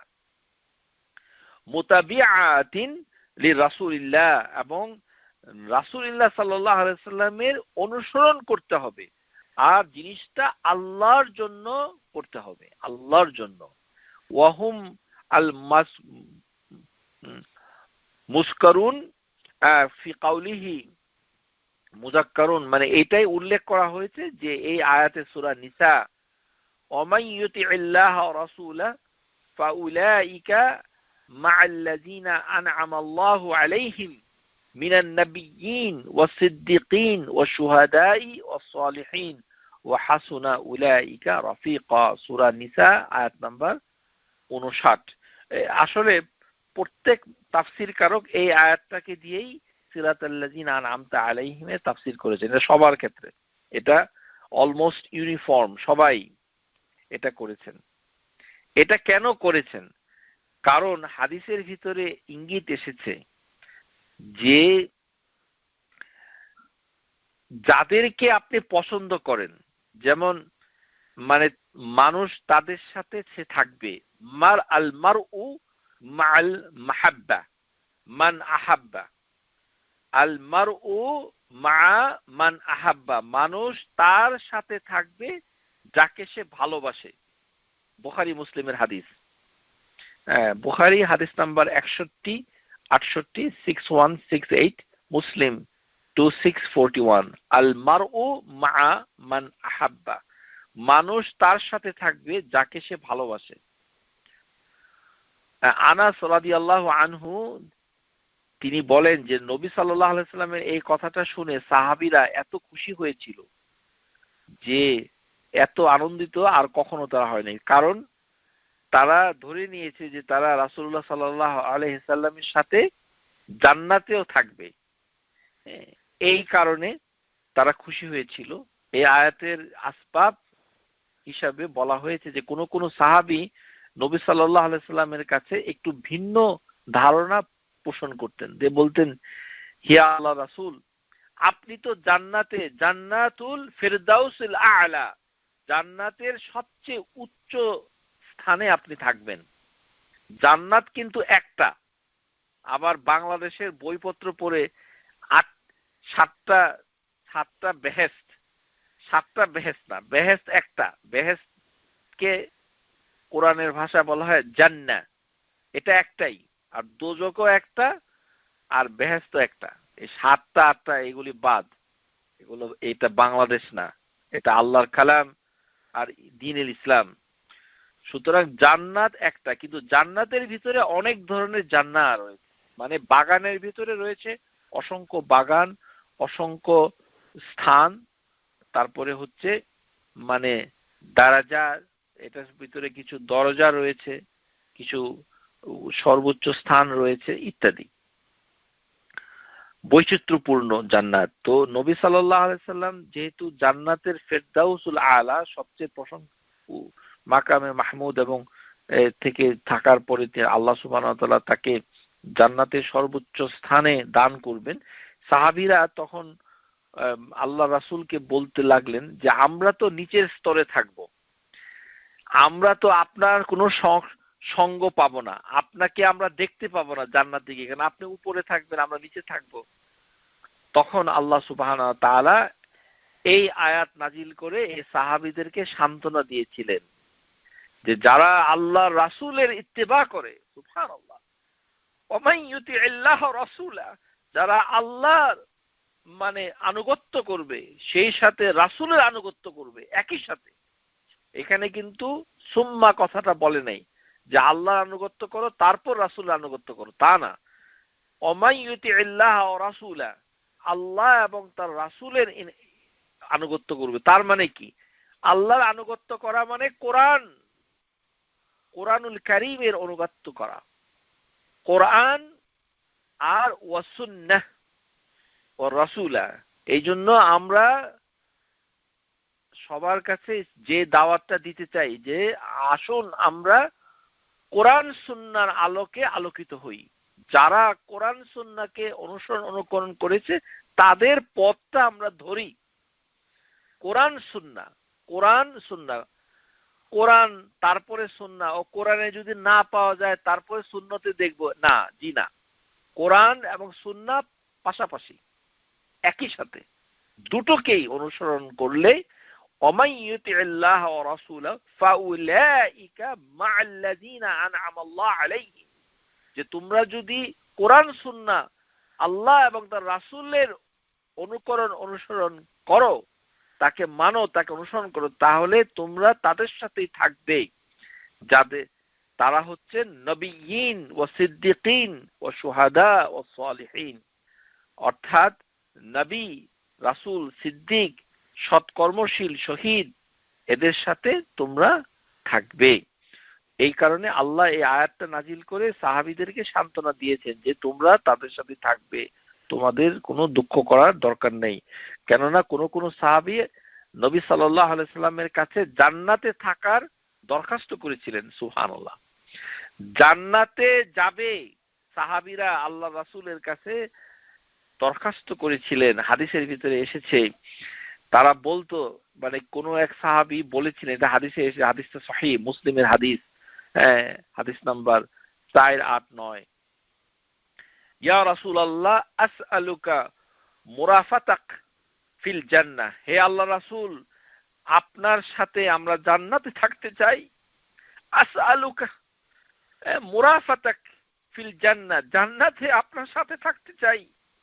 তখন আল্লাহ রাসূল সাল্লাল্লাহু আলাইহি সাল্লাম তাদেরকে একটা পরামর্শ দিলেন যে তোমরা যদি জান্নাতে আমার সাথে থাকতে চাও, মানে এটা একজন সাহাবীকে বলেছিলেন, এটা সবাইকে বলেছিলেন, এটা মানে হাদিসে ইঙ্গিত আসেনি, তবে একজন সাহাবীকে এটা বলেছেন। কিন্তু আমরা সেটাকে অনুসরণ করতে পারি, এটা কোনো সমস্যা নাই। কিন্তু এর হাদিসের ভিতরে এসেছে, তখন আল্লাহ রাসূল প্রেসক্রিপশন দিয়েছেন, একটা ব্যবস্থাপত্র দিয়েছেন, তুমি তাহলে কি করবে। তিনি বলেছেন, ফাআন্নি আলা নাফসিক বিকাসরাতিস সুজুদ, যে তোমাকে যে আমি জান্নাতে আমার সাথে রাখবো, তুমি আমাকে একটা কাজে হেল্প করো। সুবহানাল্লাহ, কি সুন্দর ভাষা রাসূলুল্লাহ সাল্লাল্লাহু আলাইহি ওয়াসাল্লাম। হেল্প মি আউট, হে সাহাবী, তুমি আমাকে হেল্প আউট করো, একটা ওয়ে আউট বের করে নাও। কি? যে তুমি বেশি বেশি করে সিজদা করে আমাকে সাহায্য করো। ফাআন্নি আলা নাফসিক বিকাসরাতিস সুজুদ, বেশি করে সিজদা দাও, অর্থাৎ বেশি করে নামাজ পড়ো, বেশি করে নামাজ পড়ো। মানে বেশি বেশি যদি আপনি নামাজ পড়েন, তাহলে আপনি জান্নাতে রাসূলুল্লাহ সাল্লাল্লাহু আলাইহি সাল্লামের কাছাকাছি থাকতে পারবেন। তো এটার তরিকা হচ্ছে as-সালাহ। এখানে আবার শাব্দিক এই হাদিস দেখে আবার বেশি বেশি সিজদা করা যাবে না, যেটা আমাদের পার্শ্ববর্তী সমাজ পাকিস্তানি আর ইন্ডিয়া, আল্লাহর রহমতে এই বেদাতটা আমাদের সমাজে নাই। কিন্তু পাকিস্তানি আর ভারতের মুসলমানদের একটা বিদআত বাংলাদেশি সমাজে আসে নাই, এটা আলহামদুলিল্লাহ। সেটা কি? কোনো কথা নাই, বার্তা নাই, মসজিদে গিয়ে খালি সিজদা দেয়, সিজদা দিয়ে দোয়া করে, খালি সিজদা দেয়, এই কিছু কতক্ষণ বসে সিজদা দিতে, এরকম করে বিচ্ছিন্নভাবে সিজদা দেওয়ার কোনো ইবাদত দ্বীন ইসলামে নাই। আপনি সিজদা দিয়ে দোয়া করতে পারবেন না। আপনি নামাজ পড়তে পারবেন, নামাজের সিজদায় দোয়া করতে পারবেন। আর সিজদার জন্য হচ্ছে একটি সিজদা কখনো কখনো দেওয়া যায়, সেটা হচ্ছে শুকর, যখন আপনি খুশি হবেন তখন একটা সিজদা দিতে পারেন, সেটা তো একটা ভিন্ন একটা সিজদা। আরেকটি হচ্ছে তেলাওয়াত যখন করছেন তখন একটা সিজদা। এটা ছাড়া তো আর কোনো সিজদা নাই। তো হাদিসের ভিতরে আছে যে কাসরাতিস সুজুদ, বেশি বেশি সিজদা করো, অর্থাৎ বেশি বেশি নামাজ পড়ো। তো এই জন্য বলছি যে মানুষের দেখাদেখি অন্ধভাবে খালি নিজেই কিছু করবেন না, বুঝে শুনে করতে হবে। আপনাকে হাদিস পড়েই সেখান থেকে কোনো হুকুম নেওয়ার চেষ্টা করবেন না। কেননা একটা হাদিসে কি লেখা আছে, সেটা আপনি যখন নারী নক্ষত্র না জানবেন ততক্ষণ পর্যন্ত সেই হাদিস সম্পর্কে অন্য মানুষকে দাওয়াত দেওয়াটা মানে কঠিন, কেননা ভুল হতে করতে পারে। যেমন এই হাদিসে বলা হচ্ছে, আল্লাহ রাসূল সাল্লাল্লাহু আলাইহি ওয়াসাল্লাম বলছেন যে তুমি আমাকে সাহায্য করো বেশি বেশি সিজদা করার মাধ্যমে। তো আপনি এখন বেশি বেশি সিজদা শুরু করে দিলেন, এটা তো আপনি ঠিক করলেন না। কারণ এটা দিয়ে বোঝানো হচ্ছে বেশি বেশি নফল নামাজ পড়া। নফল নামাজ পড়লে সেটি আপনার জন্য ভালো হবে। এই আশা করি বুঝতে পেরেছেন। তারপরে গায়রিল মাগদুবি আলাইহিম ওয়ালাদ-দাল্লিন, গায়রিল মাগদুবি আলাইহিম ওয়ালাদ-দাল্লিন, এই শব্দের ব্যাখ্যাতে যেটা এসেছে সেটি হচ্ছে মিন সিফাতিল্লাযিনা আনআমাল্লাহু আলাইহিম, প্রথমে আল্লাহ যাদের উপর অনুগ্রহ করেছেন তাদের গুণগুলো বর্ণনা করার পর আন্নাহুম লাইসাওয়া কাল ইয়াহুদ, কিন্তু এটা কিন্তু ইহুদিদের মতো নয়। ওমান সালাকা তারিকাতাহুম বিতারাক্কা তারকুল আমালি বিল হাক্কি বাদা মারিফা, তাহলে ইহুদিদের মতো কোনো পথ আপনি ধরতে পারবেন না। এটা পথ বলা হয়েছে, পথ। লাইসাওয়া কাল ইয়াহুদ, তাদের পথের মৌলিক সমস্যাটা কি ছিল সেটা তাফসিরের ভিতরে এসেছে। তাফসির ইবনু আবি হাতিম এবং তাফসির আল ওয়াসিত, মাদারিজুস সালিকিন, তাফসির ইবনে কাসির, এগুলোতে এই কথাটা এসেছে যে তাদের সুলুক, তাদের যে পন্থা, তারিকাতাহুম ফি তারকুল আমালি বিল হাক্কি বাদা মারিফা, মানে একটা আমল, একটা ইবাদাত, একটা ভালো কাজ কিভাবে করতে হবে সেটা জানার পর সেটাকে ছেড়ে দেওয়া। তারকুল আমালি বিল হক বাদা মারিফা, এটা বোঝানো হচ্ছে। কি তাহলে কেন আল্লাহ সুবহানাহু ওয়া তাআলা মাগদুব হয়েছেন ইহুদিদের উপর? তারা জানার পরে ছেড়ে দিয়েছে, হকটাকে ছেড়ে দিয়েছে। এরা জানে যে এটাই হক, এটাই, তারপরে তারা ছেড়ে দিয়েছে। এটা সাধারণ মানুষের ভিতরে কম আছে আমাদের সমাজে, তবে কোন কোন মৌলানা মৌলবী হুজুর মানুষ যারা আছে তাদের ভিতরে থাকতে পারে, কারণ তারা জেনে বুঝে হয়তো ছেড়ে দিয়েছে। এটা এই ধরনের মনোবৃত্তি, এই ধরনের আচরণকে পরিহার করা উচিত। আপনি যদি জানেন যে এটাই সত্য, এটাই নবী সাল্লাল্লাহু আলাইহি সাল্লাম সহিহ হাদিসের ভিতরে বলেছেন এবং সেটা আপনি জেনে গেছেন, এখন আর এটাকে আপনি ছাড়তে পারবেন না। যদি আপনি ছেড়ে দেন তাহলে আপনি ইহুদিদের মতো হয়ে যেতে পারেন, কেননা ইহুদিরা একই কাজ করেছিল। তারা সত্যটাকে জেনে তারপরে আমলটাকে ছেড়ে দিয়েছিল। তারকুল আমালি বিল হাক্কি বাদা মারিফা। আমাদের সমাজে এরকম দেখা যায় যে আপনারা যখন সহি কোরআন সুন্নাহর দাওয়াত দিচ্ছেন তখন সেটা খুব বুঝলো, বুঝে সে কি বুঝলো সেটা বোঝা গেল না, শুধু মিষ্টি মিষ্টি কথা বললো আর খানা পিনা করলো। পরে এক বছর পরে দেখা গেল তিনি এখন অন্য দলে, সব বাদ দিয়ে দিছে। তো এটা এই ধরনের মানে আচরণ, এই ধরনের মনোবৃত্তি, এটি মানে খারাপ। এটি ইহুদিদের মতো হয়ে যাচ্ছে যে একটি ভালো জিনিস যখন আপনি জেনে যাচ্ছেন সেটাকে আপনি কর্ম আমলের দিক থেকে বাদ দেওয়াটা আপনার জন্য সমীচীন নয়। তারকুল আমালি বিল হাক্কি বাদা মারিফা ফাআখাসসা আওসাফাল ইয়াহুদ, আর এই চরিত্রটা ইহুদিদের জন্য নির্দিষ্ট, কারণ তাদের উপরেই আল গাদাবু, আল্লাহ রাগ করেছেন। কামা ক্বালা তাআলা মান লা'নাহুল্লাহু ওয়া গাদিবা আলাইহি, আল্লাহ অভিশাপ হয়েছে যাদের উপরে আল্লাহ রাগ করেছেন। অভিশাপ কথাটা কিন্তু ফাতিহাতে নাই, কিন্তু এটা অন্য সূরাতে এসেছে। মান লা'নাহুল্লাহু ওয়া গাদিবা আলাইহি, সূরা মাইদা, এটা আয়াত নাম্বার হচ্ছে 70।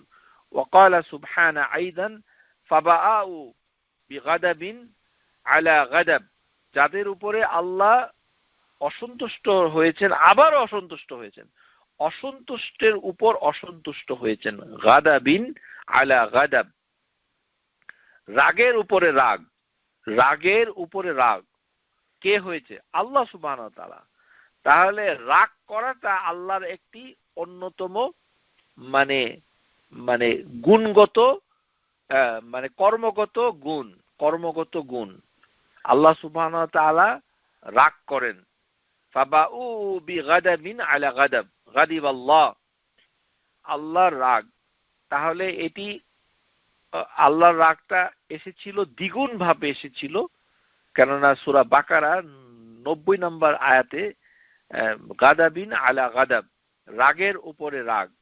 অর্থাৎ ইহুদিরা মদিনাতে বসে তারা জানতো তাওরাত এবং ইনজিলে রাসূলুল্লাহ সাল্লাল্লাহু আলাইহি সাল্লামের আসার কথাটা আছে, তারা জানতো, এবং তারা আল্লাহর কাছে দোয়া করত যে আল্লাহ যেন শেষ রাসূলকে ইহুদিদের ভিতরে তাদের সমাজে প্রেরণ করে।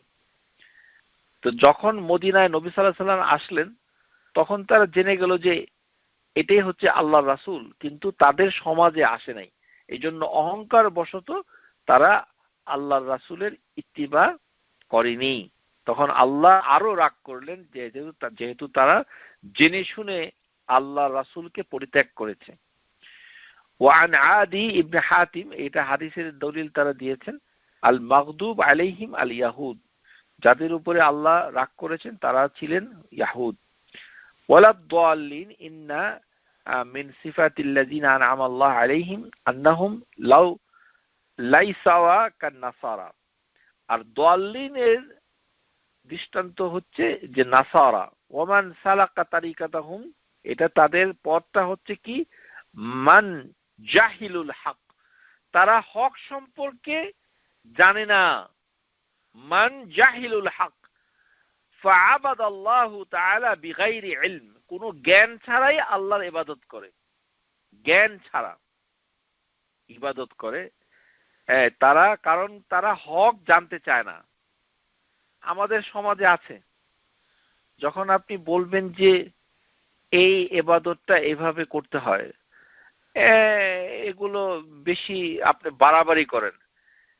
আমরা বলছি যে হাদিসে আল্লাহ সুবহানাহু ওয়া তাআলা রাসূল সাল্লাল্লাহু আলাইহি সাল্লামের মাধ্যমে ইবাদত শিক্ষা দিয়েছেন, সেই ইবাদতে এটা করতে হবে বলে হাদিসে বর্ণনা এসেছে, সহিহ হাদিস। সেই হাদিসটা আল্লাহ সুবহানাহু ওয়া তাআলা কিয়ামত পর্যন্ত, মানে কিয়ামতের আগ পর্যন্ত ইনশাআল্লাহ তাআলা, মানে এটাকে সংরক্ষণ করেন। আল্লাহ নিজে কোরআন এবং সুন্নাহ দুটোকে সংরক্ষণ করেন।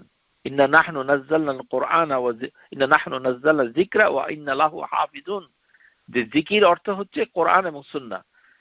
তো সেটা আপনাকে বলা হচ্ছে যে আপনি ইবাদতটাকে, আপনার তাওয়াফ, আপনার হজ, আপনার যাকাত, আপনার রোজা, আপনার সালাত এইভাবে করেন। আর তিনি নাম দিলেন কি, আপনি বাড়াবাড়ি করছেন। আমরা বলছি সুন্নাহ আর তিনি বলেন বাড়াবাড়ি, এই দুটোর ভিতরে সমস্যা আছে। উনি রাসূলের হাদিসকে বলেন বাড়াবাড়ি, এটা তো ঠিক নয়, এটি হচ্ছে সুন্নাহ। তো আপনি যদি এটা না জানেন, না জানলে আপনার সমস্যা হবে কি, আপনার ইবাদত হয়ে যাবে ঠিকই, কিন্তু এই ইবাদতটা হবে বিগাইরি ইলমিন। ফাআবুদুল্লাহি তাআলা বিগাইরি ইলমিন, কারণ তারা কারা, আর নাসারা, তারা হচ্ছে খ্রিস্টান। মাম্মান জাহিলু ইল হক, তারা হক সম্পর্কে জানতো না। ফাআখাসসু আওসাফান নাসারা দলাল, কারণ নাসারার যে উদাহরণটা হচ্ছে, গুণটা কি, দলাল, তারা মিসগাইডেড, তারা পথভ্রষ্ট। কামা সুবহানাহু ওয়া তাআলা, আল্লাহ যেটা বলছেন সূরা আল মাইদা আয়াত নাম্বার ৭৭, আয়াত নাম্বার ৭৭-এ আল্লাহ সুবহানাহু ওয়া তাআলা এটা তিনি বলে দিয়েছেন। কি বলে দিয়েছেন? আল্লাহ বলেছেন কাদ দল্লু মিন ক্বাবলু আদাল্লু কাসীরা ওয়া আদাল্লু আন সাওয়াইস সাবিল। এই কথাটা তিনি বলেছেন যে তারা নিজেরা তো মিসগাইডেড আছেই, বরঞ্চ তারা নিজেরা মানে মানে পথভ্রষ্ট হয়েছে এবং অন্যদেরকেও পথভ্রষ্ট করছে। এই আয়াতটুকু মানে পুরো আয়াতটা হচ্ছে কুল ইয়া আইয়ুহাল মানে কিতাব আহলিল কুল ইয়া আহলিল কিতাবি লা তাগলু ফি দীনাকুম, হে কিতাবীরা তোমরা দ্বীনে কোনো অন্যায় বাড়াবাড়ি করো না। তাগলু ফি দীনাকুম গায়রাল হাক্কি ওয়ালা তাত্তাবিউ আবাওয়াহু, এবং তোমরা মানে তোমাদের পূর্বপুরুষদেরকে অনুসরণ করো না। কাউমি কাদ দাল্লু মিন ক্বাবলি ওয়া দাল্লু কাসীরা ওয়া আদাল্লু আন সিওয়া'আস সাবিল, যেই পূর্বপুরুষ তারা ইতিপূর্বে পথভ্রষ্ট হয়েছে, অনেককে পথভ্রষ্ট করছে, সরল পথ থেকে বিচ্যুত করেছে, তাদের প্রবৃত্তিকে অনুসরণ করো না। লা তাগলু ফি দীনাকুম বলার সাথে সাথে আল্লাহ বলেছেন গায়রাল হক, যে দ্বীনে ধর্মের বিষয়ে তোমরা অতিরিক্ত বাড়াবাড়ি করো না। এই বাড়াবাড়িটা এই ভাষা না যে সহিহ হাদিস থেকে বর্জন করা, এটা বোঝে না, কারণ গায়রিল হক, এই জন্য আল্লাহ এই কথাটা বলে দিয়েছেন। শুধু বাড়াবাড়ি শব্দটা আল্লাহ বলে দিয়ে ছেড়ে দেন নাই। আল্লাহ বলেছেন বাড়াবাড়িটা হবে, কিন্তু সেটা হচ্ছে কিভাবে, গায়রিল হক, হক বাদ দিয়ে। আপনারা যারা শুনছেন, আমরা সব সময় একটা কথা বলি আল হক, এটা বলতে আসলে কি বুঝায়, মানে যদিও আমাদের দেশের লোকরা এই কথাটা খুব একটা বলে না। আল হক বলতে আমরা যেটা বুঝতে পারছি কিংবা যেটা বোঝা উচিত, সেটা হচ্ছে যেগুলো সহিহ হাদিস দ্বারা প্রতিষ্ঠিত হয়েছে সেই আকীদাটুকু সত্য, এটাকে আপনাকে মানতে হবে। এটাই হচ্ছে আল হক। এটা পৃথিবী পরিবর্তন হয়ে গেলেও আপনার এটা পরিবর্তন হবে না, এটা সত্য, ট্রুথ। তো আল্লাহ সুবহানাহু ওয়া তাআলা রাসূল পাঠিয়ে সেই যে খবরগুলো আমাদেরকে দিয়েছেন সেগুলি হচ্ছে সত্য, ট্রুথ, সেটাকে আপনাকে মানতে হবে। হ্যাঁ, এবং সেটার উপরে আপনাকে স্থির থাকতে হবে, সেটা হচ্ছে আল হক, যেহেতু এটা সহিহ হাদিস দ্বারা প্রতিষ্ঠিত।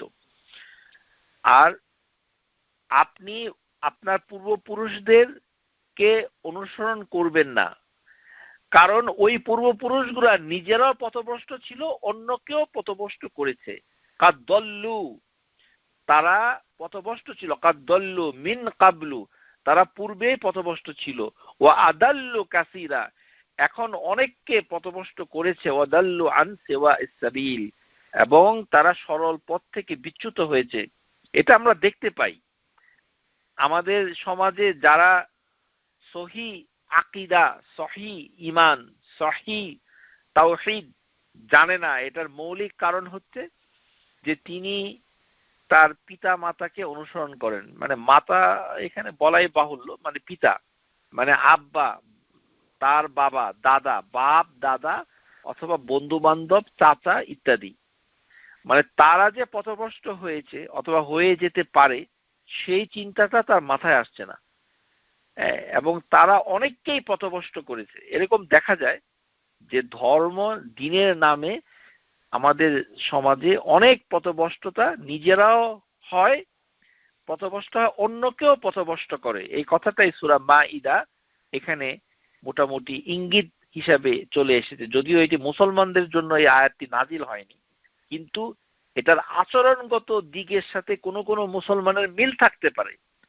কাদ দল্লু মিন ক্বাবলু ওয়া আদাল্লু কাসীরা ওয়া আদাল্লু আন সাওয়া'ইস সাবিল, যে তারা নিজেরা ছিল পথভ্রষ্ট, পূর্বেই ছিল, অতঃপর অনেক মানুষকে পথভ্রষ্ট করেছে, এখন আল্লাহর পথ থেকে পথভ্রষ্টতা ছড়াচ্ছে।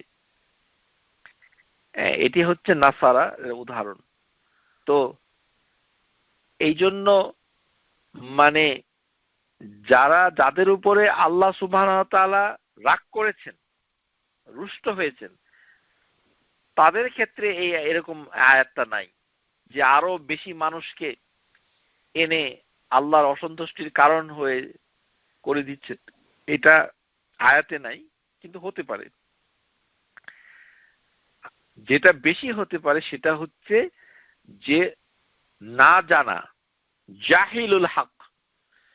আপনি যদি হক কথাটা না জানেন, হক কথাটার প্রথম দ্বারক বাহক হচ্ছে সহিহ হাদিস।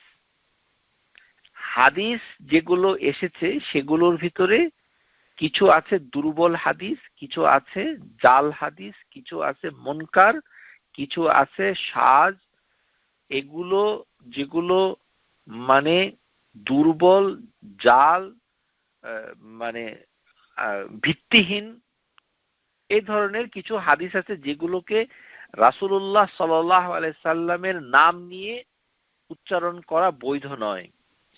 সেটার উপর ভিত্তি করে আপনার চিন্তা চেতনা, মনন মানসিকতা, আপনার মনন শৈলীকে আপনি নির্মাণ করতে পারেন না, আপনি ধারণ করতে পারেন না।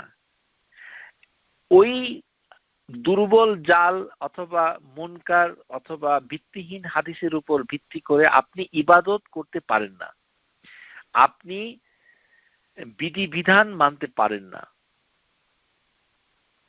তাহলে আপনাকে কি করতে হবে? সেগুলোকে বাদ দিতে হবে। বাদ দিয়ে সহিহ হাদিস অথবা হাসান, কমপক্ষে হাসান পর্যায়ের হাদিসকে আপনাকে প্রথমে জানতে হবে। তাহলে কি হবে? জাহিলুল হকের বদলে আপনি হবেন আলিমুল হক, যেটা বলা হয়েছে প্রথমে, আলিমুল হক। আলিমুল হক, তারপরে আপনি আমিলু বিহি, তারপরে আপনি কাজ করবেন, আমল করবেন। তাহলে আপনি জ্ঞান নিয়ে কাজ করতে পারবেন।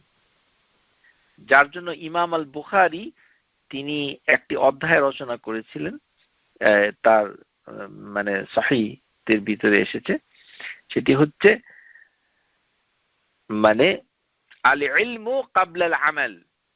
জ্ঞান হচ্ছে মানে কর্মকাণ্ডের আগে, জ্ঞান অন্বেষণ করাটা হচ্ছে আমলের আগে। আপনাকে আগে জানতে হবে।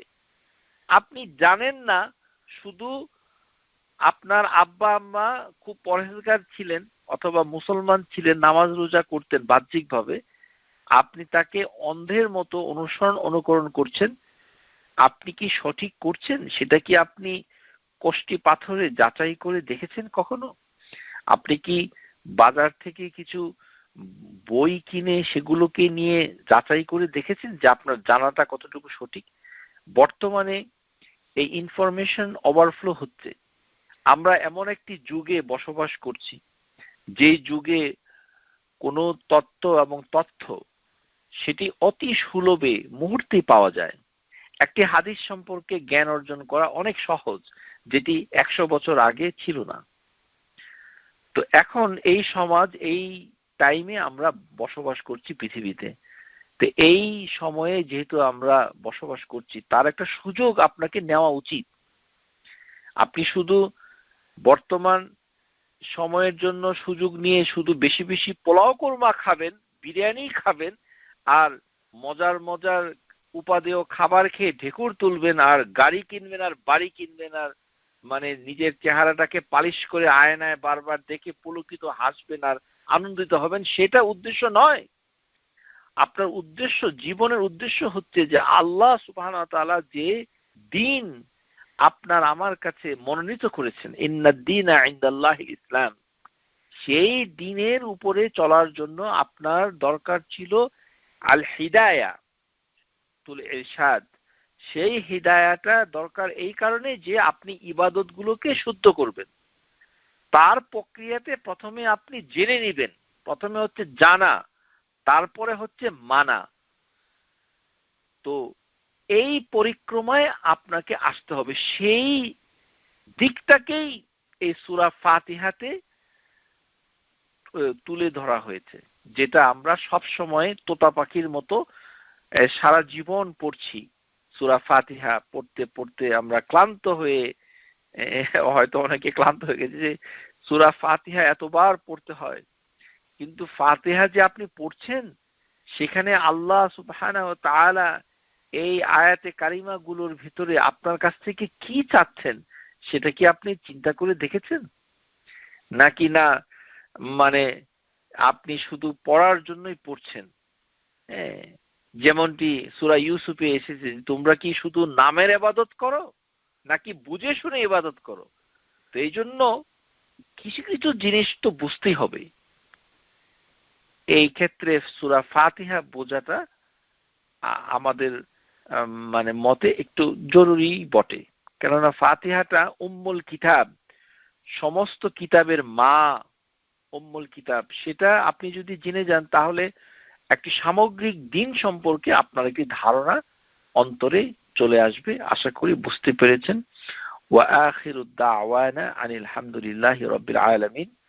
আসসালামু আলাইকুম ওয়া রাহমাতুল্লাহি ওয়া বারাকাতুহু। Subscribe to our YouTube channel, Know Tawhid First, and press the bell icon to get new video notifications.